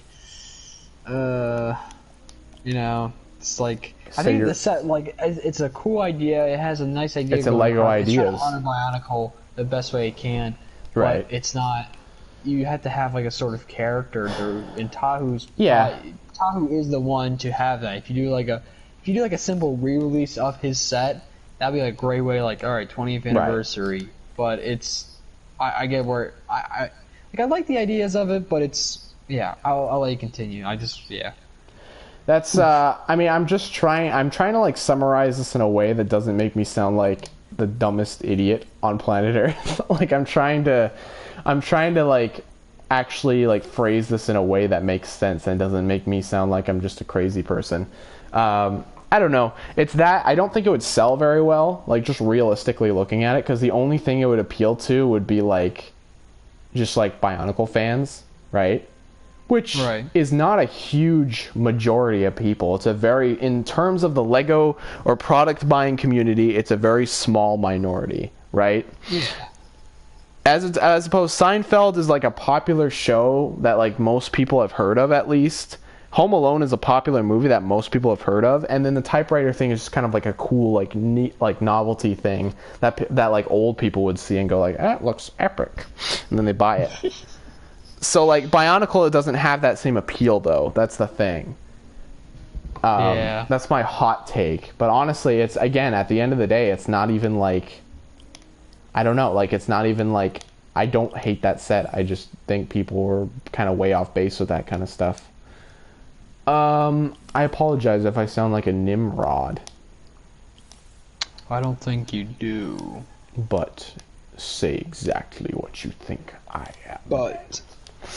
But you're wrong, child.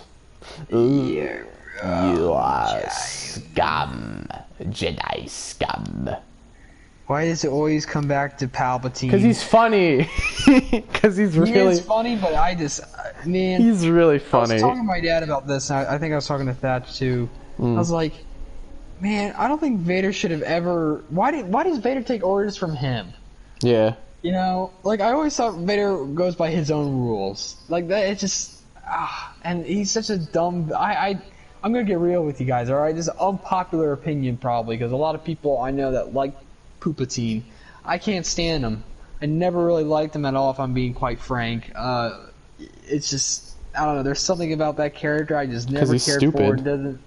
He's just there because it's like, alright, we gotta have this one guy that's behind everything, but he's the man in the shadow, he's the puppet master. Yeah. That's basically Palpatine. But he's a dumb idiot. In all 3 trilogies. So, But he's a stupid idiot.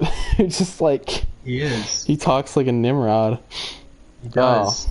He goes... Like I said, like, the only trilogy that he appears in all 3 movies in is the prequels, but he only makes a real action against all. Well, no, that's not true. I always forget he's in the first. I always forget that he's in the. The first one. I don't remember him being in Attack of the Clones, but I feel like he is. Oh God, yeah, he's in it a lot. I think, isn't he? He's always like talking to Anakin. He's always just like chilling out. Actually, you know what? You're twisting my. You're twisting my hand here, because I legitimately, now that you're saying this, like, I don't really remember him being in that movie, actually, which is something that I never even, like, thought about before. I was like, yeah, of course he's in the movie. Yeah. But now I'm like, oh, is he actually in this movie? No, he's definitely in the movie, but I don't remember him... As Chancellor, but... no, he is. Okay. Yeah. Alright, I found a clip of him talking to Anakin, and... Yeah. Oh my god, Jar Jar gives Palpatine emergency powers scene. What the frick? I haven't seen this movie in forever, so it's probably... Oh god. It's awesome, dude. It looks terrible. Don't you understand? I can't stand the prequels. You know what, Okoto? I'm sorry, everybody. You're being a negative Nancy, alright? I'm sorry, yes, I am. That is very true. You need to understand that there's more to life than just memes, Okoto. Why can't I live my memes? You can't, because we live in a memeless world. Don't you see? Don't you know? We live in a meme society. I guess we do. I love that dramatic pause, like, yeah, I think you're right. You're like, oh, when you think about it. When you actually, you know, when you actually take a moment to think about it, I think you're kind of right. I hear my family laughing. I'm kind of curious of what the frick they're laughing about. They're laughing at your face. What else is new? What else? I'm sorry. Yeah, I know. I'm sorry. That was me. No. I'm not that ugly, okay? No. What are you talking about? That's what my family laughs at me, is I'm ugly. Oh, I heard you make a weird noise, and I wasn't sure what I was listening. Yeah, there you go. That is bad. There you go. I apologize. Wow, It's a weird day. Weird day. I don't know. I'm gonna have to cancel you. You feeling goofy? I feel like I feel weird. The goofiness spreads. The goofiness is a plague amongst man. Yeah, don't you see? It's seeping through my PS4 controller. Seeping through the controller. My bones. That's from a song, I think. I feel it in my bones. What's that from? It's gotta be. I feel it in my bones. Oh, it's that song that's like, I feel it in my bones like, whoa, whoa, whoa, whoa. Oh, God. Something big is happening. You're right, something big is. This is a nonsense. Anyone who's listening to this will be like, what are you guys talking about? It's just sometimes that's how it is, you know? Baby, lock them doors and turn them lights down low. I hope that doesn't happen.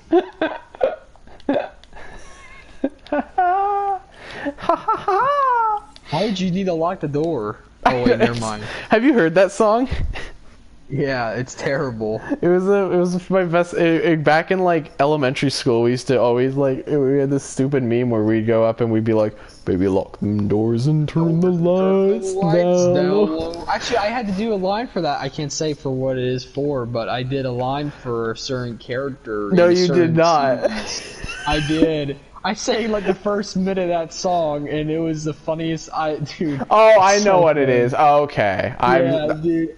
I was like, who else would it be? Dude, oh my god! Here's another one I should have done. I could have suggested to that one certain person I cannot mention because he probably doesn't want me to mention her. Maybe he just doesn't care about. I don't think I feel like he wouldn't care, but like yeah, I guess it's just safe. I also think no one's gonna watch this. So. Yeah, I don't think no one's watching this video like in anticipation of just something crazy ready to leak. Yeah, all right, freaking. Idiot season 3. But Whoa! I told you not to spoil it. Whoa, no! What are you doing? In my house. Oh Sorry, my god, they're knocking. Sorry. It's the scene from Transformers where they bust down the guy's head. He knocks him into the pool. Yeah, I run through like the screen door. Oh, I hate that. I don't like that movie, but I think that scene is hilarious. I That's love the best part of the movie. It's I so love when out he's of just place. yelling at. I love when he's just yelling at his. It's the same movie where you have freaking like Optimus Prime almost freaking dies, and Yeah, he rips off his head. Yeah, I love that so much. Dude. The best movie. I don't know why that didn't get an Oscar. It's hilarious. Like, that guy, he deserves an Oscar. He was in Agent Cody Banks. He was. He's the man. He also has a really unfunny. He was in the live-action Kangaroo Jack too. Yeah, he was. I hate that you know that. I knew you were gonna mention that. It's him. It's him and the skinny. It's him and the skinny guy, and they go to Australia because they're like what? They're working for like the mafia. Got the money. Yeah, they gotta look for the. I hate you so much right now. You're the only person who like remembers that. I hate that. I hate that movie so much. I hate how I hate how half that movie is just objectifying some random woman. It's just so stupid. It's such a dumb movie. And then halfway through the movie, he goes a hip, a hop, a hippity hop, and then hip. Now, do you remember the highly anticipated animated straight to home DVD sequel? Yeah, I do. My friend owned it. Jack, G-Day USA. What? I don't even know what it's called. Stop. I have no idea. G-Day USA. Doesn't he talk? I watched these movies so many times growing up. It's terrible. It's like they're fused forever into my brain. You watched the greatest movies growing up. I know. I can't so imagine. I really want to rewatch the. I think I talked about this before. The live-action Dennis the Menace movie. Yeah. The Big Fat Liar. Big Fat Liar is great. From a little I've seen it. It was pretty great. Oh man. Yeah. Also, it's terrible. I know so many bad movies, and then it's like. No, they're good. I mean, they're called good movies for a reason. Okay? Yeah. They're straight to home DVD for a reason. Oh, that's the thing I want to talk about. All right. So, I've not been on a Bionicle like just marathon. You know, like sometimes you get in a little phase where you're into looking at Bionicle stuff. Everybody kind of has that, I think. If you're, I don't know, or people that are fully Bionicle all the time.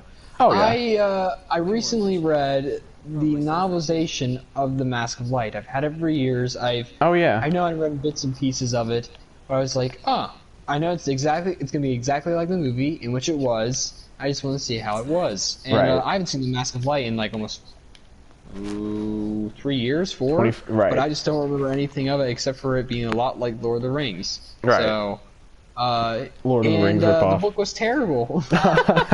Okay. I prefer the movie.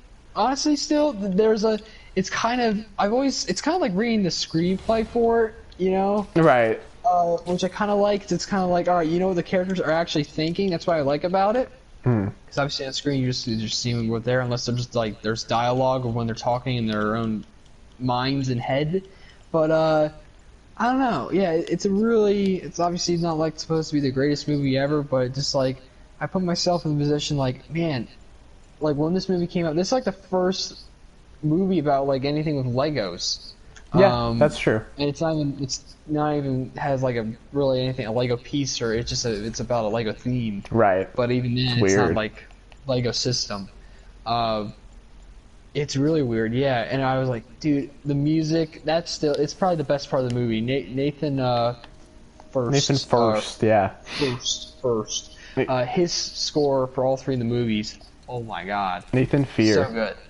So good. Gotta say. But the voice actors, dude, this always blew my mind too. The guy that voices Tahu in that movie, Scott McNeil, the man himself. Yeah, he's great good. Guy. He's good. He voices Anua also. He plays the Overlord in Ninjago. Yeah. No, he's a fantastic. And Nauticon. He's a great voice actor. Whenever I go back to that, I was like, oh yeah, he's perfect for Tahu, and I love that. It's also weird. the Toe are like really weird in that movie because they have like organic parts, but also they're biomechanical still. You know what? Like, there are people who like that aesthetic from that movie. I have never liked that aesthetic for that movie. Yeah. Toe is the only one, and Kopaka. Both of them are like, I guess Bahatsu Nuva. It's just, I guess they turn out alright with their look and design for like their mask, but everything else, like Vakama's mask just looks really frigged. It's like an old man. He looks like a gross old man. You're right. Yeah, like Jollar and Hyuki, everybody else that's wearing their the Tomata mask. They look great. Like they actually look like the actual mask. Yeah, and it's like, what the heck happened? There's one other. Oh, it's a weird looking movie. Maku has freaking Makama's mask, and they look completely different. So it's like, I don't know, but I'm mixed on the voice acting. Some of the voice acting is good, and then others is just weird. Like I don't like it. I really Jollar as a meme, like I don't think it's a meme. I just don't like that voice for him. I just don't think it fits at all. It's really he's like you're supposed to be at the Coley match, remember? I hate it. I honestly, I'm so impartial to that voice actor because I just hate everything he's done. I really don't like Moro. I don't like I get people like Moro. Villain, but I mean, I liked him when he was like kind of more dramatic. Like I liked him when he was dying. He sounded good there. Because he's but when he's just like, see you later, Lloyd. You know, it's like, you're right. He does say that. He does go, see you later, Lloyd. Yeah, you're right. That's the one thing. It takes a while that like like one part. You're right. He was way too whiny. One part of like when he's saying something in a sentence, he just lets it drag on a little bit. Because it's dramatic. You know what voice?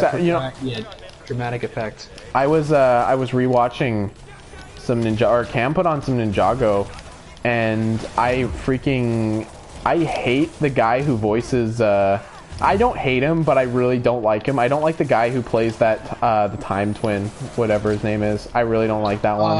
Chronix or Crux? That one, the younger one. I don't like him. Yeah, Chronix. Yeah, he's trying way too hard to be cool. He's like, you should have been dead, old man. It just sounds weird. Yeah, it's like that's actually a pretty good impression of him. I'm not gonna lie. That's really cool.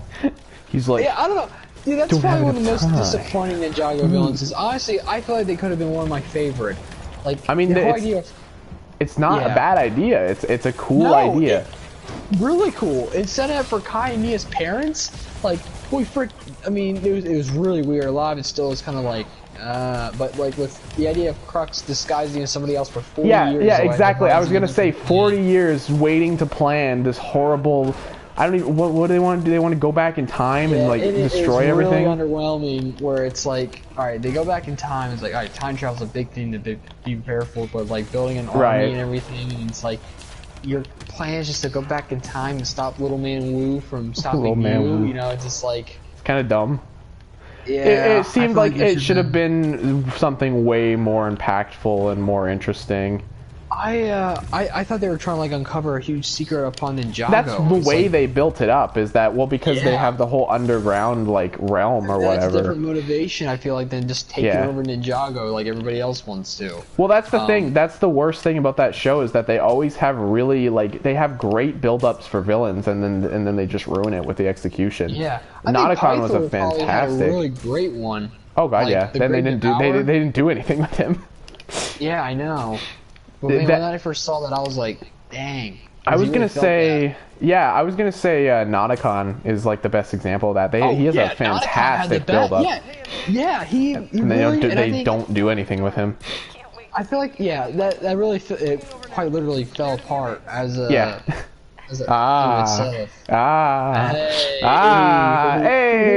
You're right. No, I hate that bit because I loved him up until that point, and then he's like I just want to like take over the world, and it was like, okay, well, any sort of sense of like originality is completely gone. Right. That's why Harumi is probably the best villain in that entire show.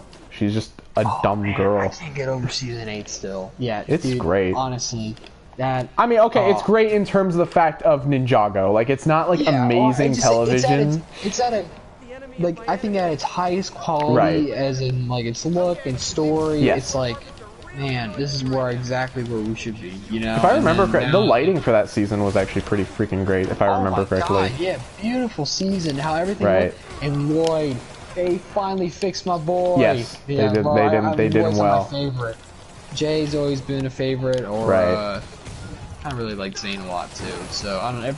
The core four I've always liked. Lloyd took a while for me to grow on. Especially he's like, oh, he's the one. He's the most Right. important one. I was like, well, you've been around the least. So Right. Not only that, yeah, I never liked him. I never really found much of a reason to like him, and plus he just kind of, as the show went on, he just this is such a weird friggin' video. People are watching. It like goes from like Goosebumps to freaking. I know. What were we talking about next? before? What did we went on for like an hour about? What were we talking about? We were talking about quite a few, like a different number of games. We were talking about Goosebumps, and I know that we went on. We were just talking about something big just now.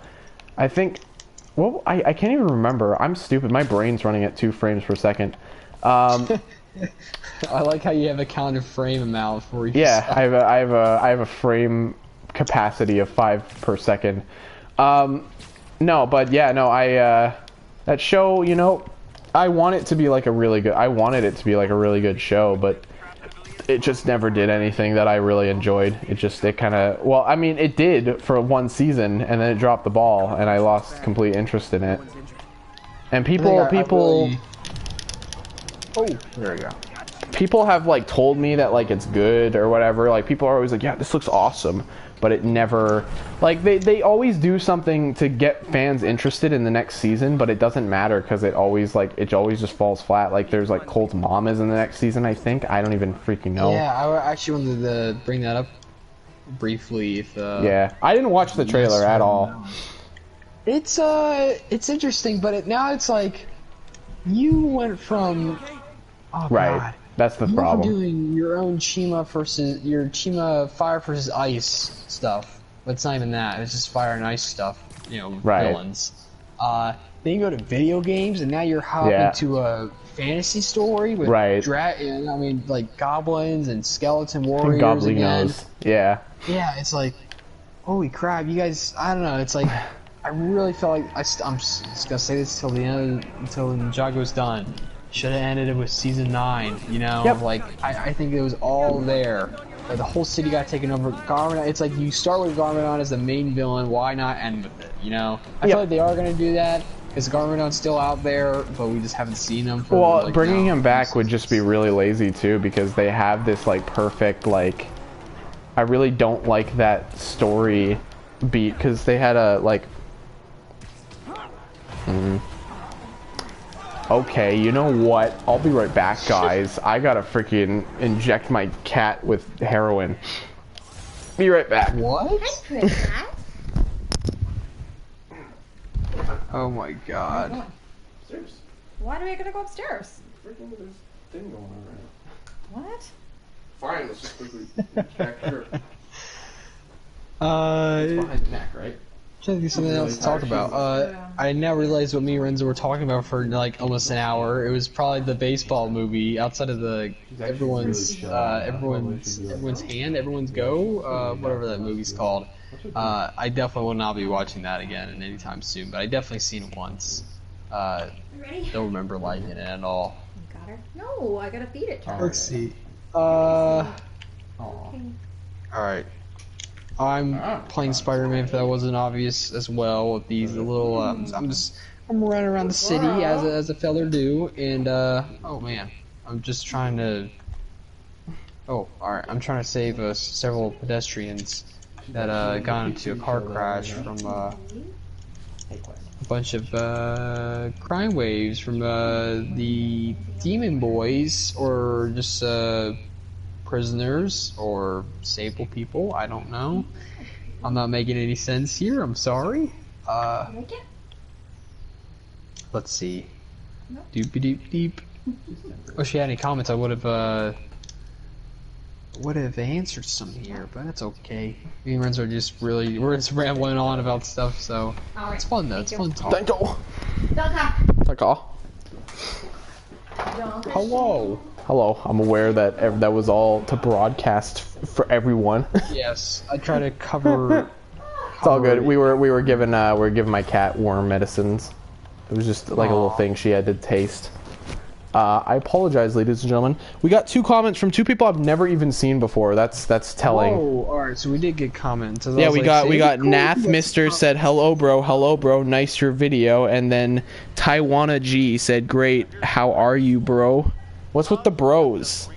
Yeah, I don't know, man. That's why I'm worried. I'm always worried when I see comments like this because I feel like they're those channels that are gonna just like delete my entire channel if I even do though anything. one of them has a Ghost Rider profile photo. It's usually the Liam or the Zax or the whatever. It's like one name. Like, they always say, "Hey, want to be my friend?" It's always stuff like that. But you never know. YouTube's getting shadier and shadier nowadays. It's just hard to be like, ugh. I don't even know. It's hard to be on here. You know, it's Anyways, Ninjago's a kid's show. Why are we even talking about it, bro? Yeah. It's ass. Oh, I don't know. I don't know. I think it's sad because that show could have been way better, but it just kind of not. You know, it kind of, you know, it had some cool like moment. I think it's because it started getting kind of good, and then they're like, nah, we're good. Let's drop the ball, guys. I love how confident the creator is in it too. Like you can tell he's like, oh man, we have this great series that everyone loves now, but it's completely different than it used to be. Yeah. I mean, I obviously if you're a creator for something, you're gonna be passionate about it. But yeah, strange. I know a lot of people when like they see something in the series nowadays that they don't like, and it automatically gets like severe backlash against Tommy Anderson and a bunch of other people. Like, well, guys, you don't know until you see it, and then we actually see it, and then most people were actually right about it, and then it's like not that good. I predicted Baby Woo. We all did. No, I did. I did. Only me. Only you. Yeah, that was funny. I can't believe that was. It's just a stupid thing. I don't even know like where I even got that idea from. I was just like, yeah, he's the baby. Of course he is. Oh God, it's an MJ mission. Kill me. I don't like MJ. MJ Watson. What dumbass can't put their shit away? What dumbass can't put this shit away? All right, Spider-Man guy. I just hate these because you can't like fight back. That's the worst. I want to be able to like punch this guy in the noggin if I fail, you know? That's what's cool about, I figured out, because that's what's cool about the Spider-Man missions is that you can like attack guys, you know? You can like, if you fail a stealth mission, you can just punch them in the face. Yeah, it's great. You can't do that in this game though. This game restricts my fun. This game restricts my breathing. How dare you?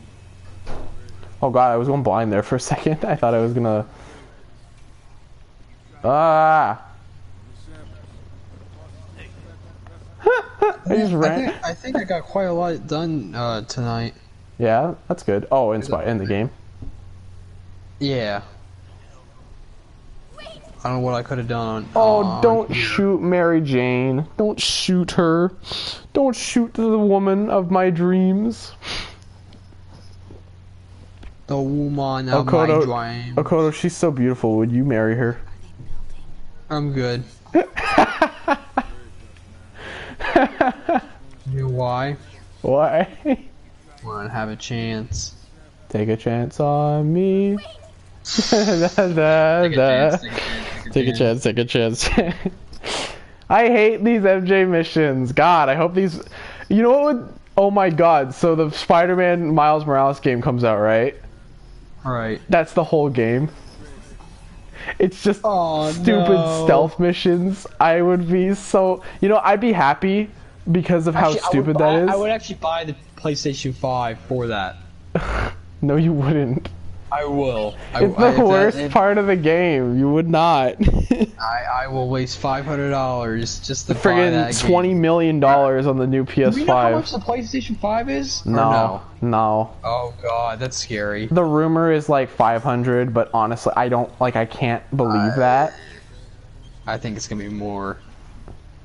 Well, I can't like, honestly, I can't believe that because the PS5 Pro over here is 500, so I can't like reasonably. The PS5 Pro. Yeah, it's the thing you. Oh, sorry, PS4 Pro. I'm stupid. Yeah, I think I got it for 300, 500? I'm not even sure.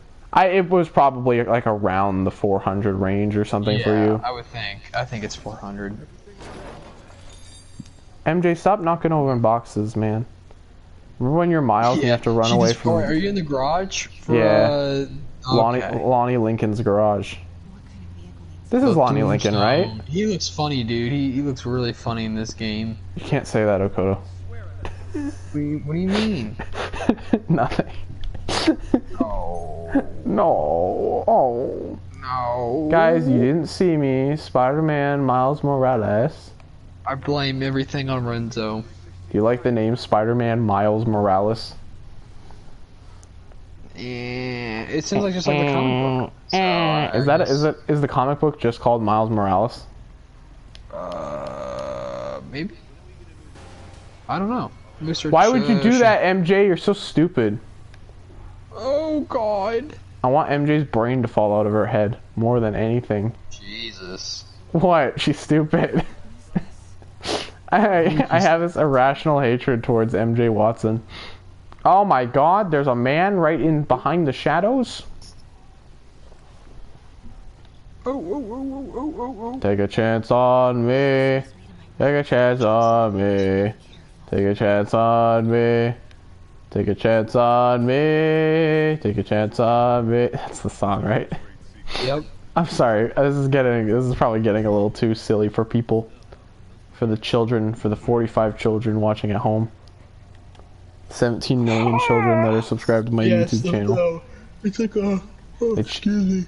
They cheer. It's like there ends up being like 500 people that are watching the stream as we speak. It turns out. When I was streaming Last of Us one night, my stream glitched out and a comment would get added, or like a new viewer would get like added or a new comment would get added every single second.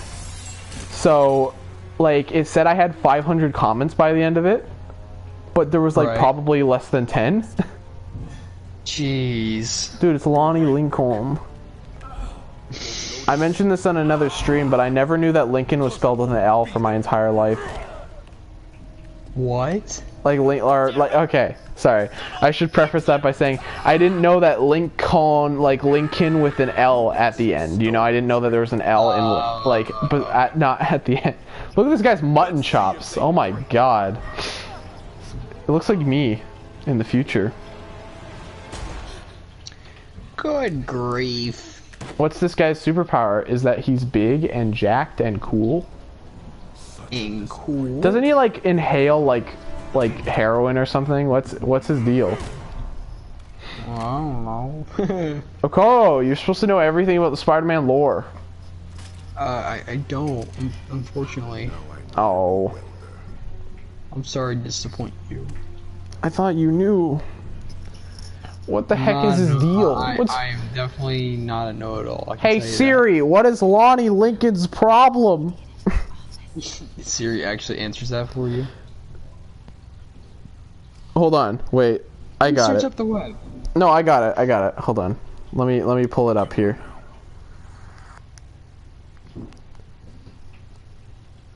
Siri, what is Lonnie Lincoln's deal? No, not Lonnie Lincoln. I found this on the web. Shut up.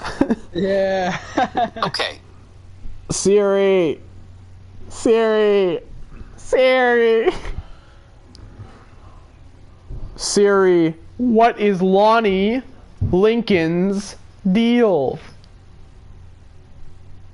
It doesn't even know what I'm trying to say. It's like I think it thinks I'm having like a panic attack or something. Oh God. Oh, there you go. That answers that. Well, it's stupid because my phone has this really dumb glitch where it when it's watching a YouTube video and if anyone says "Hey Siri" in the YouTube video, it'll automatically like start up. But when I actually ask it to be like "Hey Siri," it for the life of it will not start. Like it will not. Like I'm saying it right now and nothing's happening. Obviously. No. Oh man. Someone's there. I wonder who it is. Is it MJ Watson of the Daily Bugle? Oh no. Oh no. Does she work for the Daily Bugle? What? Yeah, she does in this game. Okay, I figured. She's a Spider-Man then. Why does he need an armored What if instead of Miles being this new Spider person, it was MJ? That was the ultimate twist. And instead of, you know the scene where Miles jumps on the roof? It's replaced with MJ. Oh god. And MJ's dad in this game dies instead of Peter. And MJ is also the same age as Miles, aka 15. And Peter's still like 25 or however old he is. He's 23 in this game. So He's 23? Oh, okay. They're both 23-year-olds because they went to the same high school together. He's been Spooderman for 8 years. Yeah, 8. I remember that. Ever since he was 15 years old, I remember.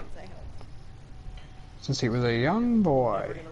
What I was gonna say earlier when I was talking about how good The Last of Us looked, I'm surprised that character-wise, like the character facial animations and stuff almost look a little bit better than this game sometimes. Which is jarring because this game is new, brand new. I don't know. It just overall in games, it just looks wonky. It's weird when you try to. It's weird because games do this facial animation software where they're trying to capture these facial animations. In this game, it looks really bizarre though because I think they're trying to make a human that like they're really trying to make humans that don't exist. You know. Right. They're trying to like mix actors' faces together, and it just kind of looks strange. I don't know. It looks bizarre. I get what you mean. It's not bad. It's not even that bad. It's like honestly, like I feel like we rip on this game too much for how it looks, but like it doesn't even look bad. It's just kind of jarring. Cause like Miles Morales or not Miles, Miles' face is gross and like crusty and stuff like that. And Miles is probably my least favorite. Miles is pretty gross. Peter's got like this weird like sad baby face half the time too. Oh yeah. Peter. Who's Charles Standish? Am I at this point in the game already? Oh, there's the classic Spider-Man suit. Did you just leave your clothes on the kitchen floor? Yeah. Oh, Spider-Man, you silly Billy. Oh, you silly little raccoon, you.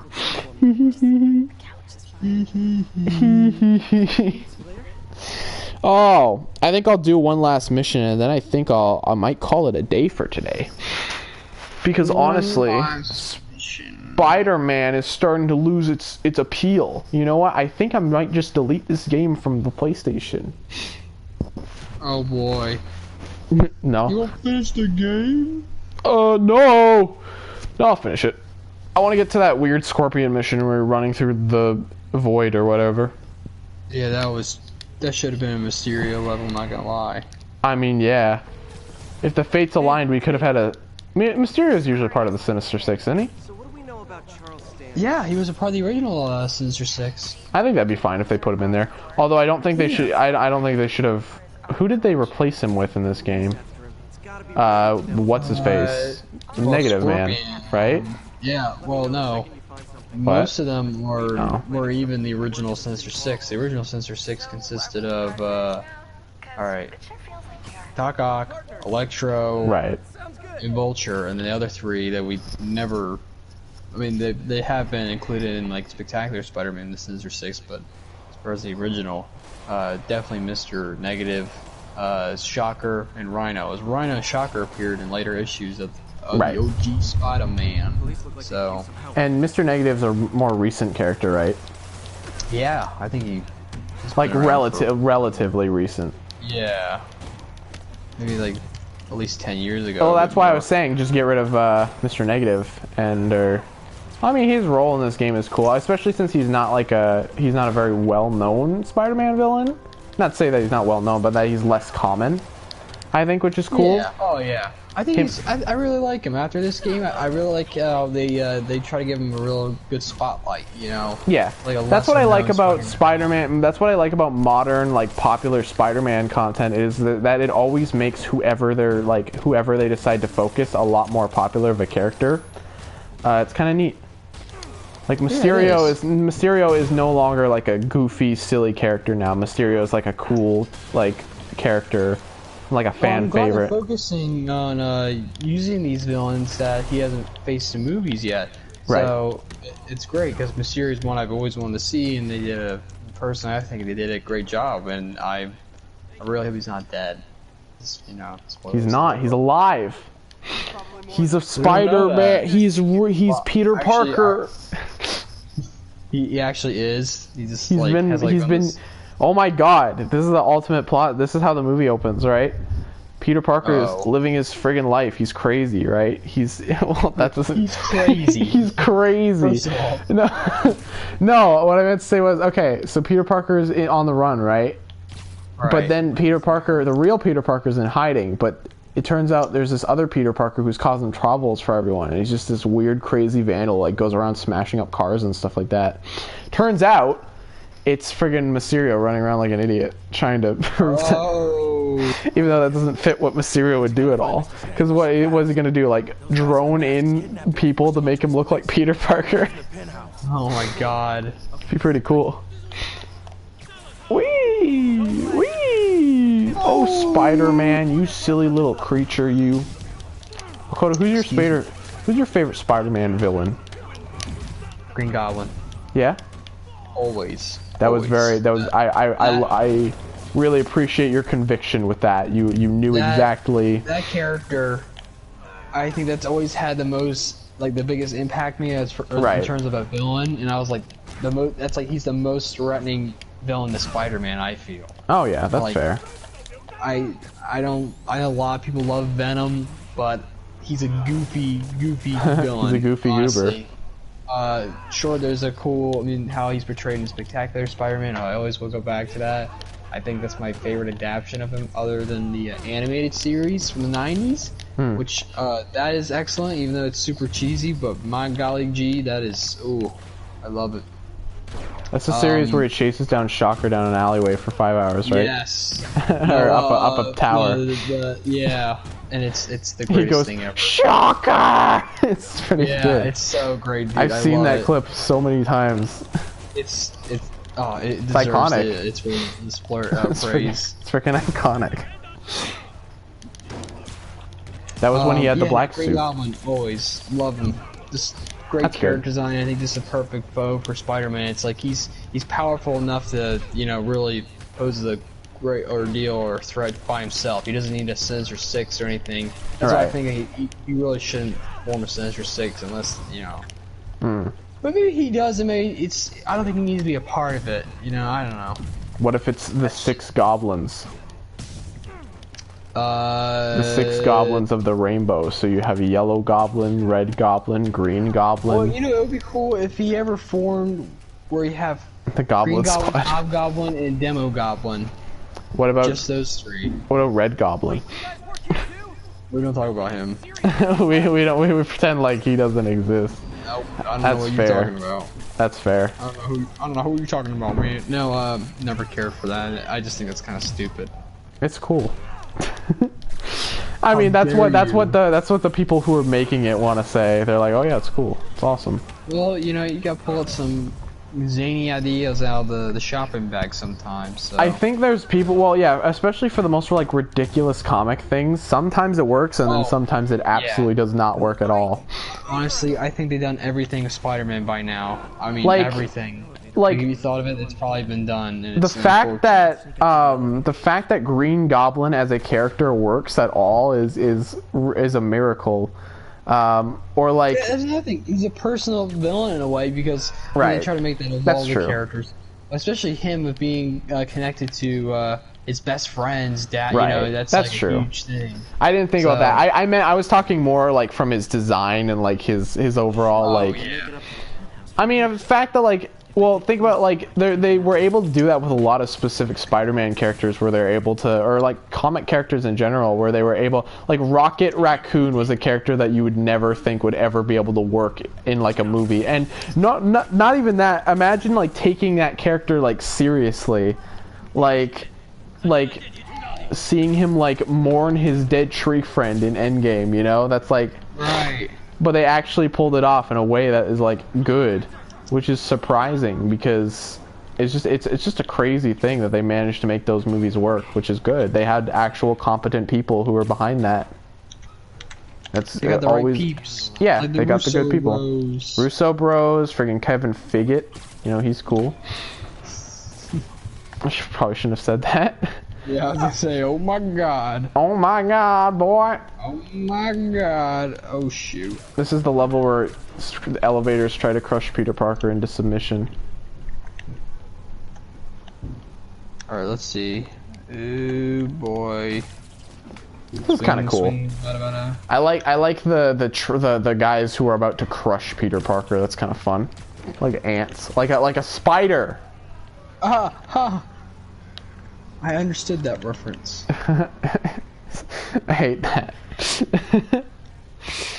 Okay, so okay, I feel stupid. So where does the I understood that reference come from? What is that again? That's Cap, right? He says that. But what is that? What is he like? I don't remember like what he's referencing. I don't even remember right now. That's crazy. Something. Was it like a Star Wars thing or like a social media thing? And he's like, I understood that reference. Yeah, I don't know. Probably pertaining to him. Oh my god, they're shooting friggin' missiles at me.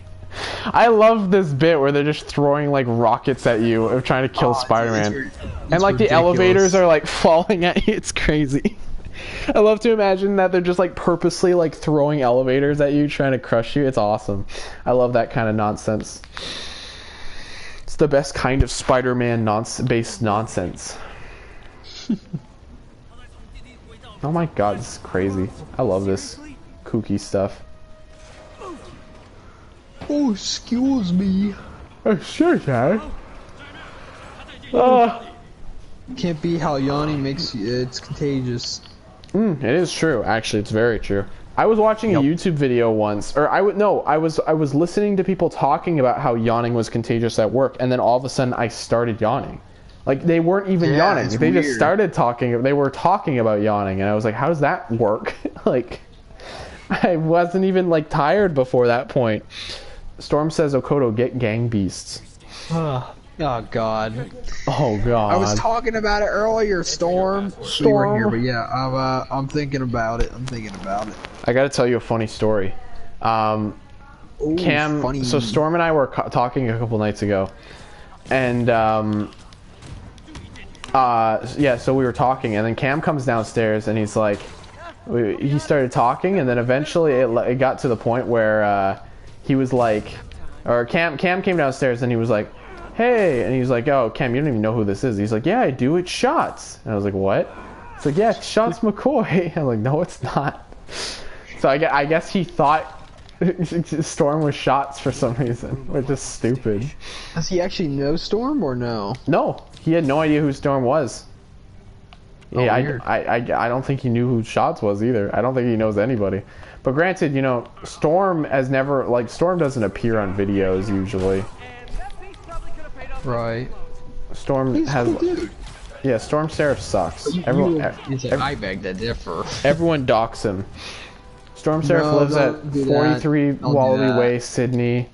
That's where he lives. Wait, which episode is this? Is this episode 4? This is only 4, yeah. We're making good progress. Usually these streams are like 2 hours each, which is good. We're able to cover a lot of ground. Like I'm already at the part where we're just figuring out about Devil's Breath right now, which is kind of cool. That's like what? I want to say we're like halfway through the game, but I could be completely wrong, honestly. I have no idea. Hey, boss, what's going on? There's a bigger, spicier meatball. Let's kill him. Spicy meatball. That's a spicy meatball. We're running out of things to talk about. We have no epic commentary anymore. Die. There you go. Okoto, tell me the great lore of yore. There once was a young There lad, once was a man named Tim and who wanted to make a that's a shame. I show up for Brick Fair. That's true. You did do that once, Storm. Can we spread lies about Storm Seraph, please? Oh my god, there's a swordsman. Storm threw a rock at my eye. I wish that's how slander worked. Like I wish Like, you know how celebrities are always getting canceled nowadays for when they do something that they never even did? I wish, instead of that, I wish it was stuff like, Chris Evans chuck a rock at my head. Like, stuff like that. That's so ridiculous and unbelievable. It's almost as unbelievable as the stuff people actually say. I break bones on a daily basis. It's true. Jesus.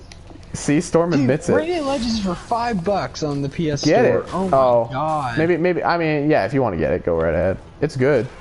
I'd buy it. I'd like to try it, maybe. If you desire to ever play it, I recommend it dearly. Think about it. It's fun.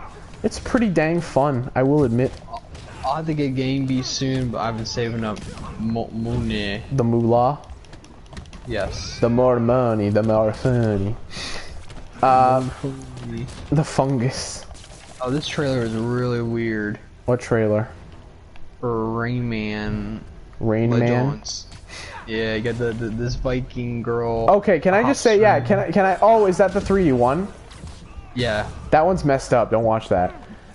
Yeah, there was a freaking eat. It's the E3 trailer. It's gross. So yeah, that's the thing I want to quickly talk about this because it's so weird. Rayman is like weirdly like inappropriate, even though it's a kids game. Like I think the only reason for that is because the UK or like the what's that region called? Where does it come out in? Europe is a lot like more tame on that kind of stuff, you know? Like when it comes to doing like more naughty stuff, they're a little bit more like, all right, we're fine with that. US, it's way more like, all right, censor it, censor it, censor it. So Rayman is way more dirty, which is strange. Okoda, this man looks exactly like you. That's not a good thing. And by exactly like you, I mean looks absolutely 100% nothing like. In fact, it looks more like Storm than it does you. And it barely looks like Storm. I'm only saying that because he's got a man bun, which Storm rocks occasionally. Oh man. Yeah. I sure don't have a man bun. Okoto, can you please get a man bun? No. Why? Why? That's not. I don't. You also don't have the hair to do that, so. Yeah. That's the main issue. I thought you were asking me to grow it out. I'm like, no. I would pay to see you with like a weird ponytail or something. That'd be pretty great. I would look way worse than I already do. Oh, that's mean.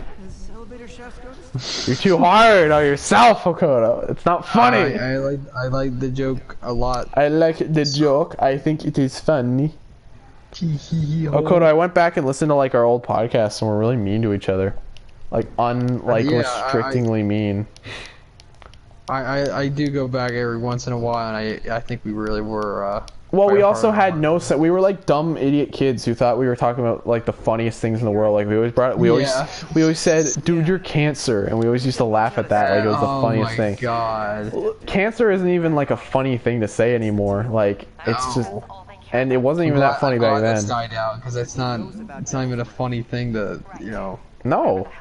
It's like, I guess it works if you're being like, oh, this is like a cancer. Like, you're saying it like it's like a horrible disease. But, like, it doesn't work like, oh, man, that's cancer, dude. Like, it just doesn't work anymore. No. It's so off base, man. It's so off base. Alright, I'll keep going for just a little bit. I'll do a couple side missions and stuff like that. That's okay. MJ, tell me. I finished the one where you get Charles Man. You know the one with the ponytail? Oh, yeah.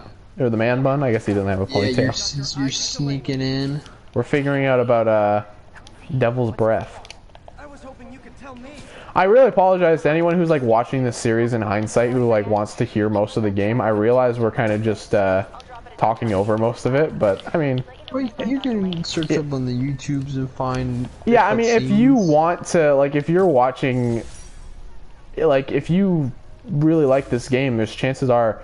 Like, I'm not playing this as, like, a brand new game. Like, if it would be different if this was, like, just a brand new game that it just came out. Because I'm probably also not going to get the PS5 as soon as it comes out, I'll eventually... I'm hoping that the PS5 keeps its streaming rules and stuff, because I would be sad if they got rid of that.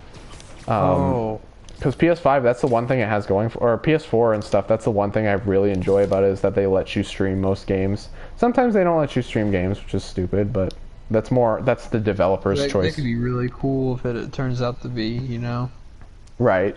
I'm worried that they actually won't let me stream The Last of Us 2. That's what I'm really worried about. But it seems like everyone's streaming it right now, so it shouldn't be too big of a problem, but I am worried. Well, what do you think that's an issue? Spoilers. Yeah, it's usually they don't want spoilers getting out there. Even though the game out. Yeah, that and also the game. Well, so that's the thing, when the original Persona 5 released, that game was in development for like 8 years, right? So right. They restricted, you can't stream that game or you can't take footage of that game because of spoilers, because the Persona fandom is known to, because all the games are so story heavy, right? They didn't want any spoilers to get out there. So the first game you can't stream at all. You can stream the new one since it's a newer game, or since it's mainly just the original game, but you cannot stream the old one. So. Weird. And also, some games won't let you stream certain cutscenes and stuff like that. Like Ratchet and Clank doesn't let you stream any of it or any of the cutscenes, because it's just the movie cutscenes from the movie. So they don't let you stream any of that, which makes sense, I guess. Yeah, it's kind of dookie though. It is dookie. Well, too bad that game isn't anything to write home about. I'm kidding. It's got fun gameplay, I guess. I'm sorry, I'm being mean. Story, it's just a game. Story's poopy, but that's just because it's a crappy like tie-in movie game. Like it doesn't like. I mean, besides the fact the game is actually kind of decent, but the actual story is just like whatever. Right. Oh no, Mario! I was thinking about this today. I'm really excited for when I get to a certain age in my life where Mario Odyssey will become the game that I like. Mario Odyssey is going to become a game that like is going to be like a childhood game of mine, which is really crazy. Oh, that's weird to think about. Like back when I'm like 25 or something, I'll go back and I'll look back on that game and be like, wow, this was a crazy game when it first came out. I will lol. I will lol. I will lol. Lolians of the Galaxy. Guardians of the Lolians. I'm sorry, guys, that's not funny. Lolians. Guardians of the Galaxy is my favorite movie. It's actually not. No. Oh. I mean, it's pretty good. I'm left with disappointment. Aw. Aw. No, I'm fine. I like Guardians of the Galaxy. All that yawning. After all that yawning, now it's like I'm slowly getting tired. I'm like, oh, I'm fine, and then it's like. Well, it's like what? It's like 10 o'clock for you right now.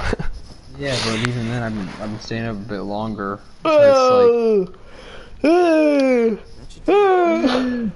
Don't do this to me! Oh God, no! Oh, what have you done? Exactly. See, it works, folks. It works. God. This is how it does. This is how it do work, my friend. What am I die on the stream? That'd be sad. Oh man. I've been really worried every time I start streaming. Guardians of the Galaxy 1 for me is favorite Marvel movie. Well, you know what, Storm? You're freaking. You know what they call you in the industry? They call you a freaking simp. All right. What? He's such an average Joe because he likes such an easy pick for a Marvel movie. Ugh, get over it. Why don't you pick something more original, like Thor, The Dark World, or Ant-Man and the Wasp?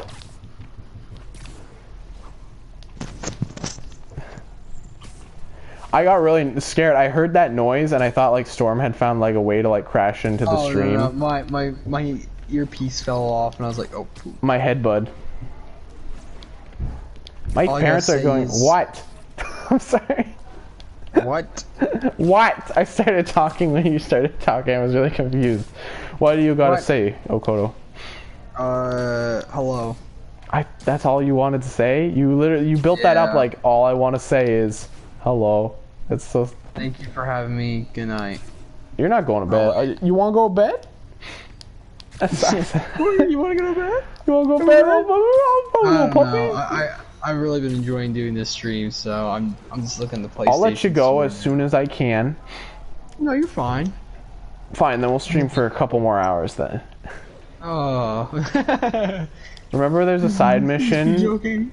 Remember there's a side mission where you go after the epic streamer? Oh my god, yeah. What's her, oh god. Pixie Sticks, yeah.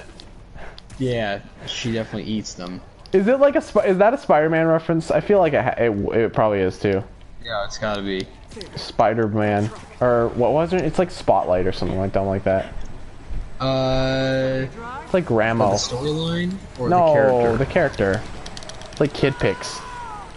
I don't know. You've storm-proofed your PlayStation party, I see. I have. Did you ever have Kid Pix? Storm is playing Just Cause 3, that's cool. Yeah, Storm's been playing Just Cause 3 like all the time. Like he's up at like 5 in the morning. He's been up at like 5 in the morning playing Just Cause 3. It's a lot of fun. I played it at my buddy's house on the Xbox. I debated getting it, but I just never did for whatever reason. It's one of those games where I mean, if you care for the story, cool. I've always done it for just messing around with the jetpack and. That's one of those games. That's like, is that the game where you get you get to like fling around on a cable in that game, right? Yeah. I love that. Yeah. I like fun video games. I don't know. Oh, I don't know. I don't even remember. I'm losing my. I'm out of touch, Okoto. You're out of touch. Blah blah blah blah. Never actually heard that song before. That's just another thing. Daryl Hall and John Oates. Man odor. Yeah, man odor. Oh god. I got the Oates part of that confused. No, I freaking I love. So I have a great relationship with that song. Make My Dreams. I use that song in every video now. Yeah, dude. That's the Biorama song. I just use that in every video. Actually, so I got a quick rant. Again, this has nothing to do with like my gaming channel, and people who just watch this are gonna be so confused. But at the end of my show Biorama, I used a song called Closing Time by Semisonic, which is a pretty great song. Oh yeah. And it got taken down due to copyright reasons, or the video was blocked for copyright reasons, and it made me so sad. And I put it up, and then I replaced it with More Than a Feeling from Boston, and then it got taken down again. And so then I just switched it out with like a generic like Bionicle, or like one of the tracks from the movie that didn't like really fit very well at all. And then 25 years later, Thatch used the song Closing Time, although it was a cover, in his video, a Fodom video. And did you notice the other I did notice the reference because Thatch sent a very blurry picture to me where you can't even tell what it is. He's like, "Oh yeah, look at that." Dude, are we talking? You know, it's there. Yeah, it's there, but you didn't notice that either on your first time watching it. It's so hard to see. No, I mean, I was looking in that part of the lab, but it was just, you know. I heard that your reaction was goofy. Oh yeah, because my freaking audio cut out after the first 10 minutes, and then after I watched the video, which is already 21 minutes long, I spent like 15 minutes talking about the video, and then there's no audio. Oh. So yeah. That makes me sad. I wanted to watch it because I know there was some big stuff in that video. I had an alarm go off, and then it cut out my audio. So. I felt bad. Gee, that's all right. It happens. That was my stupid mistake. So I should have. I know better now. So next time I have an alarm go off, I would say, okay, make sure. Closing time. Open all the doors and let you out into the world. Oh man, it's a great song. It is. Gather up your jackets and move it to the exit. I hope you have found your friend. It sounds like the kind of song where a bar is closing. I mean I think that's what it is. Closing Closing time. It seems like kind of sounds like when you finished high school. Yeah. Did that played in The Office, right? Yeah, it did. But it had nothing to do, like, it wasn't like emotional. It was just this stupid scene where he's always playing closing time. Yeah. He's like, we need a song to play whenever The Office is done, when we leave for the day, and it's like closing time. Whoa, whoa, sweet mama. Great song. What's Rowley's Zooey Mama? That's what it is. Yeah. What's Rowley's catchphrase? It's not. I guess it's not technically his catchphrase. I guess it's his freaking comic strip catchphrase. That's his motto. Okoto, who do you like more, Jeff Kinney or Dave Pilklow? Dave Pelkey any day. I'm sorry, but You like Dave Sorry, I don't know how to say his name. Is it Is it just like Is it Pelkey? it's the easiest name. Okay. I think. Well, I thought it was Pikey for a really long time. No, David Pelkey. Do you want to tell that story on here? That story's awesome. What The how you met him. Oh no, I met it. Oh no, you met the Origami Yoda guy. I keep forgetting every single. I swear to God, that happened last time too, where I thought you were. I always think you're talking about that guy for some reason. I don't know why. I do find myself a lot, but no, I like to meet both of them. No disrespect to Jeff Kenny. I just feel like quick thing here, the Dino the Kid books, one of the 15 book that's coming out this fall. I just feel like that series should have ended at the 5th book.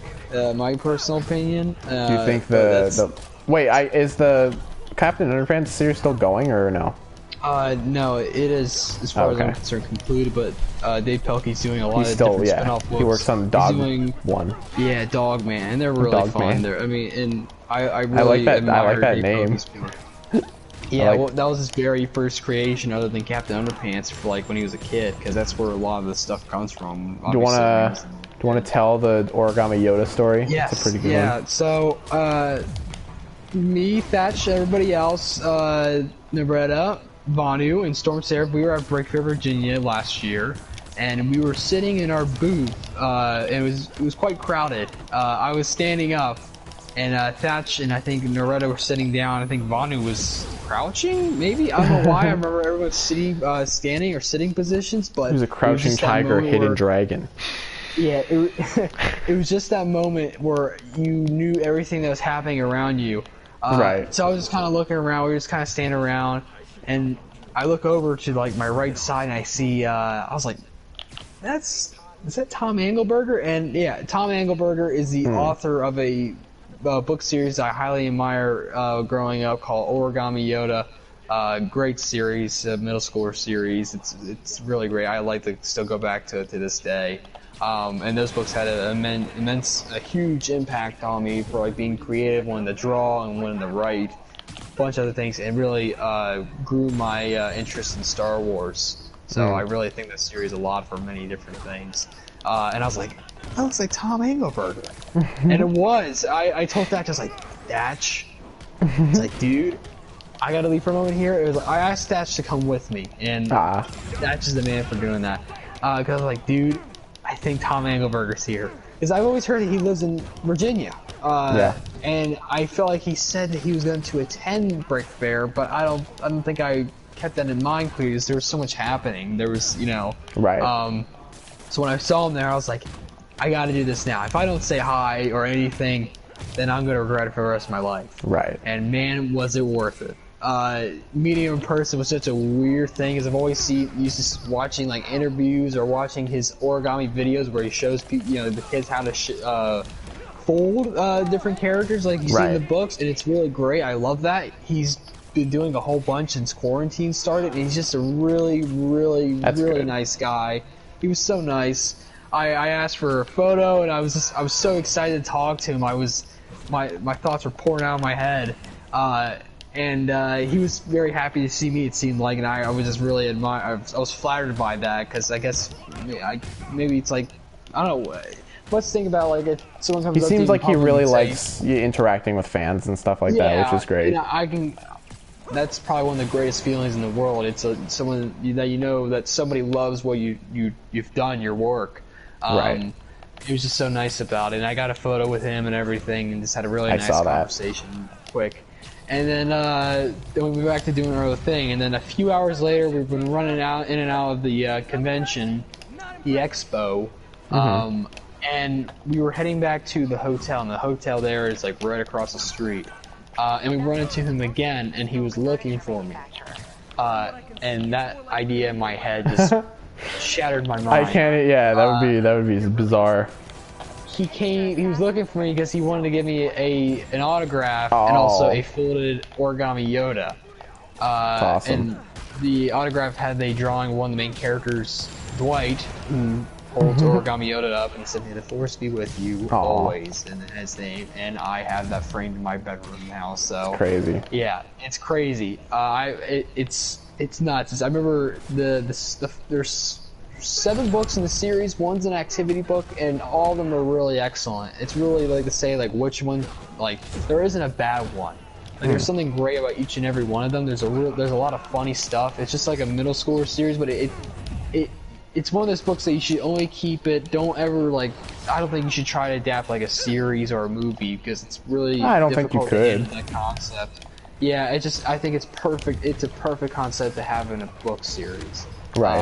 Just how it's written, different characters, and you really get a feel for everybody. And there's so many references to the school that they go to with the kids. It's called McQuarrie Middle School. It's Ralph McQuarrie who did a bunch of the Star Wars concept art. Yeah. And they have a whole list of different school districts in the 4th book. And one of them's Poloni, and that's like a red herring too. And Lucas County, George Lucas. Right. So I love that. For me, I'm able to appreciate those kind of simple references. It's a really great series. It's not, people, if you're freaking watching this still, whoever is, hi again. Yeah, I don't know. That was such an enduring experience, and I'm so happy. That was the first author I think first one I've ever met, and it really set my goal to meet Jeff Kenny and Dave Pelkey's. Definitely, Jeff Kenny. It seems like I don't know. I sound too harsh when I talk about that guy, but he's done a lot of great things. First of all, yeah, he created Diary of a Wimpy Kid, and that I give him credit because that series helped me start reading. Right. In general, and that was a huge impact. That was 10 years ago. This month actually. It's crazy. Crap. And that kicked off everything. And then it was Cat the Underpants I discovered. And Dave Pelkey, I think, it has the biggest impact on me of being a good person and just be yourself. That's the biggest thing I always take away from him. And he continues to really spread a great message to kids. So. Yeah. And there's many other authors I like to meet. Lincoln Purse, he does the Big Nate comics, comic. I like the funnies and the funnies newspapers. I don't know why I do, but I love Peanuts. I think everybody loves Peanuts. With Charles Schultz. I wish I was able to meet him, but he passed away unfortunately before I was born. But alright, I'm rambling. So yeah, thank you for letting me tell you your life story. Yeah, my life story, because being Tom Engelberger was my life story. that's all been leading to that. Yeah. No, that's cool. It's weird. That's like the first person I ever really wanted to really meet, and it happened without me, Oh man, it's just weird. It's like you freaking met somebody, I don't know.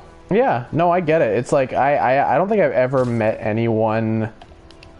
The closest experience I had to ever meeting anyone with who was I guess famous was probably we had a news guy in our we had a weatherman in our local town who everyone knew, and even though he lived in the town, it was pretty easy to probably stumble across him.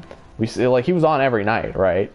Right. And he was just there one day. He was just at our school one day, and I remember freaking out. But it wasn't he's just a guy, and he's just a weather guy. Of course you know him. He's a guy who lives in the town. Though. Also, his kid went to the same school that I went to, so. Oh, there you go. It's just weird because I was like, oh man, it's so cool meeting this guy, but he's an average Joe, he's just. Yeah. I don't think I'm trying to think. Yeah, I've never met anyone famous. I've never yeah, I don't know. It's bizarre. You know, I don't know what I would do in that type of situation either because I'm so like socially like inept a lot of the times that I feel like. I always think about this too. I can't believe, but I'm so happy that happened with being with everybody, like everybody else that was there. Thatch, Loretta, Banu, Storm, like having my other friends there. I was like, I would never imagine this happening in a million years. You know? Right.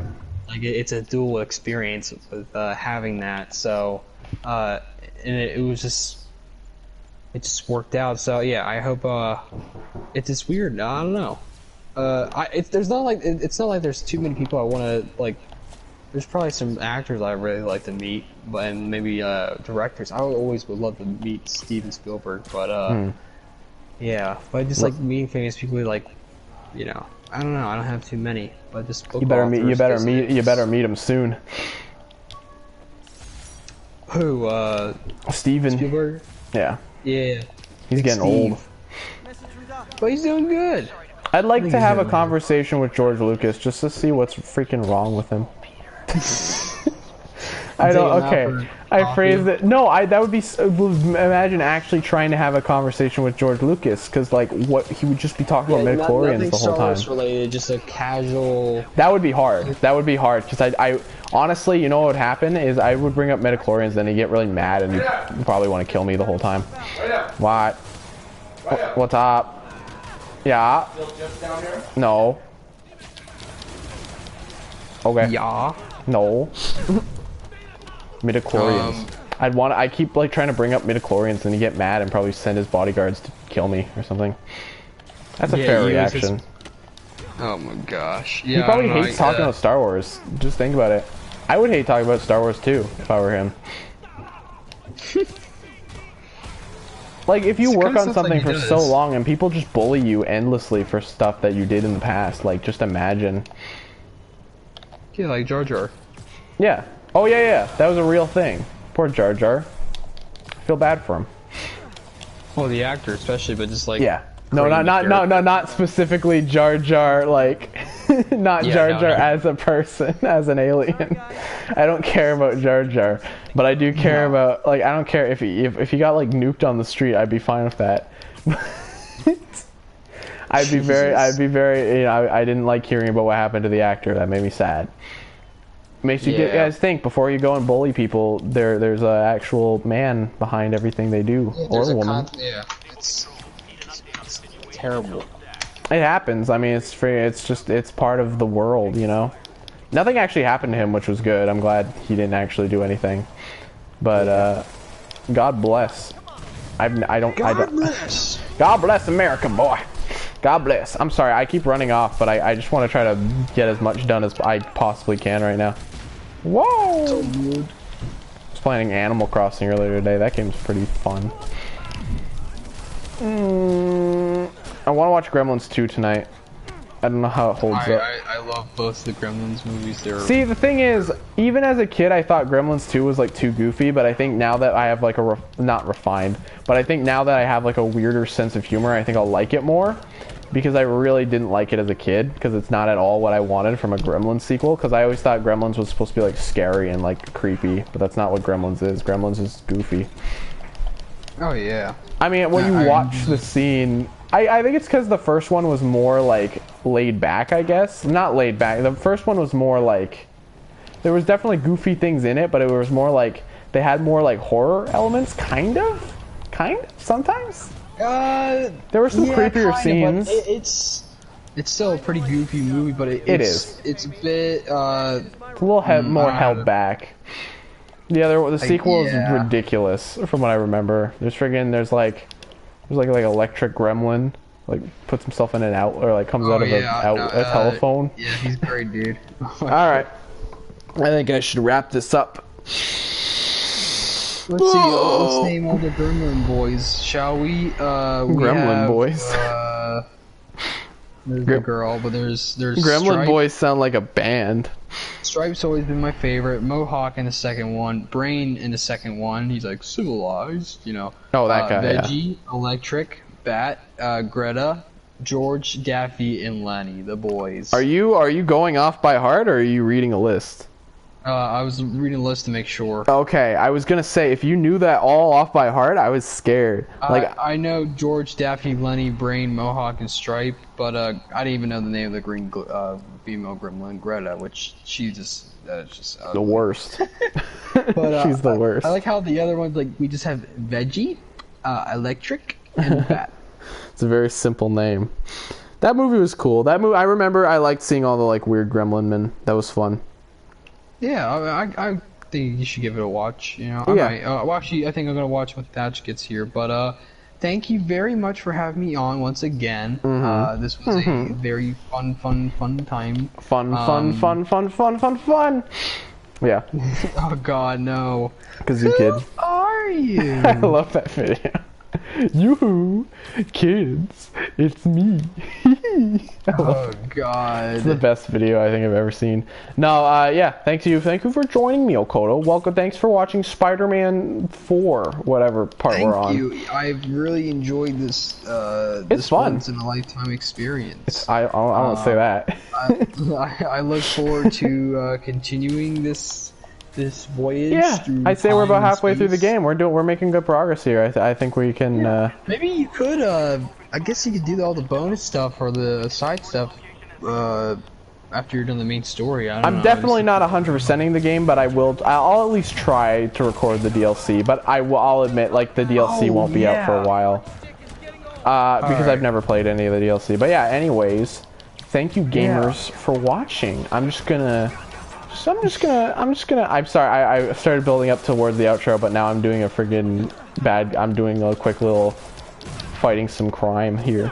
Okay, gamers, we'll see you next time. This stream was almost 3 hours, actually, though. That's pretty good. Whoa, really? Yeah, it's 2 hours 44, which is pretty good. Whoa! I think. It's probably 45 by now, but oh well. You know, I keep forgetting I have GTA 5 on my... I mean, I deleted it and then I bought it recently, so... Because I had to. The game was like taking up a lot of space on my freaking PS4. I had to buy an external hard drive because my my darn thing wouldn't work. Oh. Well, because PS4's like games require so much space nowadays, so I just figured it would be better to. Oh, that's ridiculous, dude. I've heard. Oh man. Well, so in like. I think I own 3 games that are all 100 gigabytes, which is an insane amount of space. Like, that is a ridiculous amount of space to even own anything. Like, so I bought an external external hard drive for 4 terabytes. And that's a lot of space. But for games, it's not that. Terabytes, dude. Yeah. 4 teries. Alright, that's it. I'll see you guys later. Goodbye. Bye. Bye. Bye.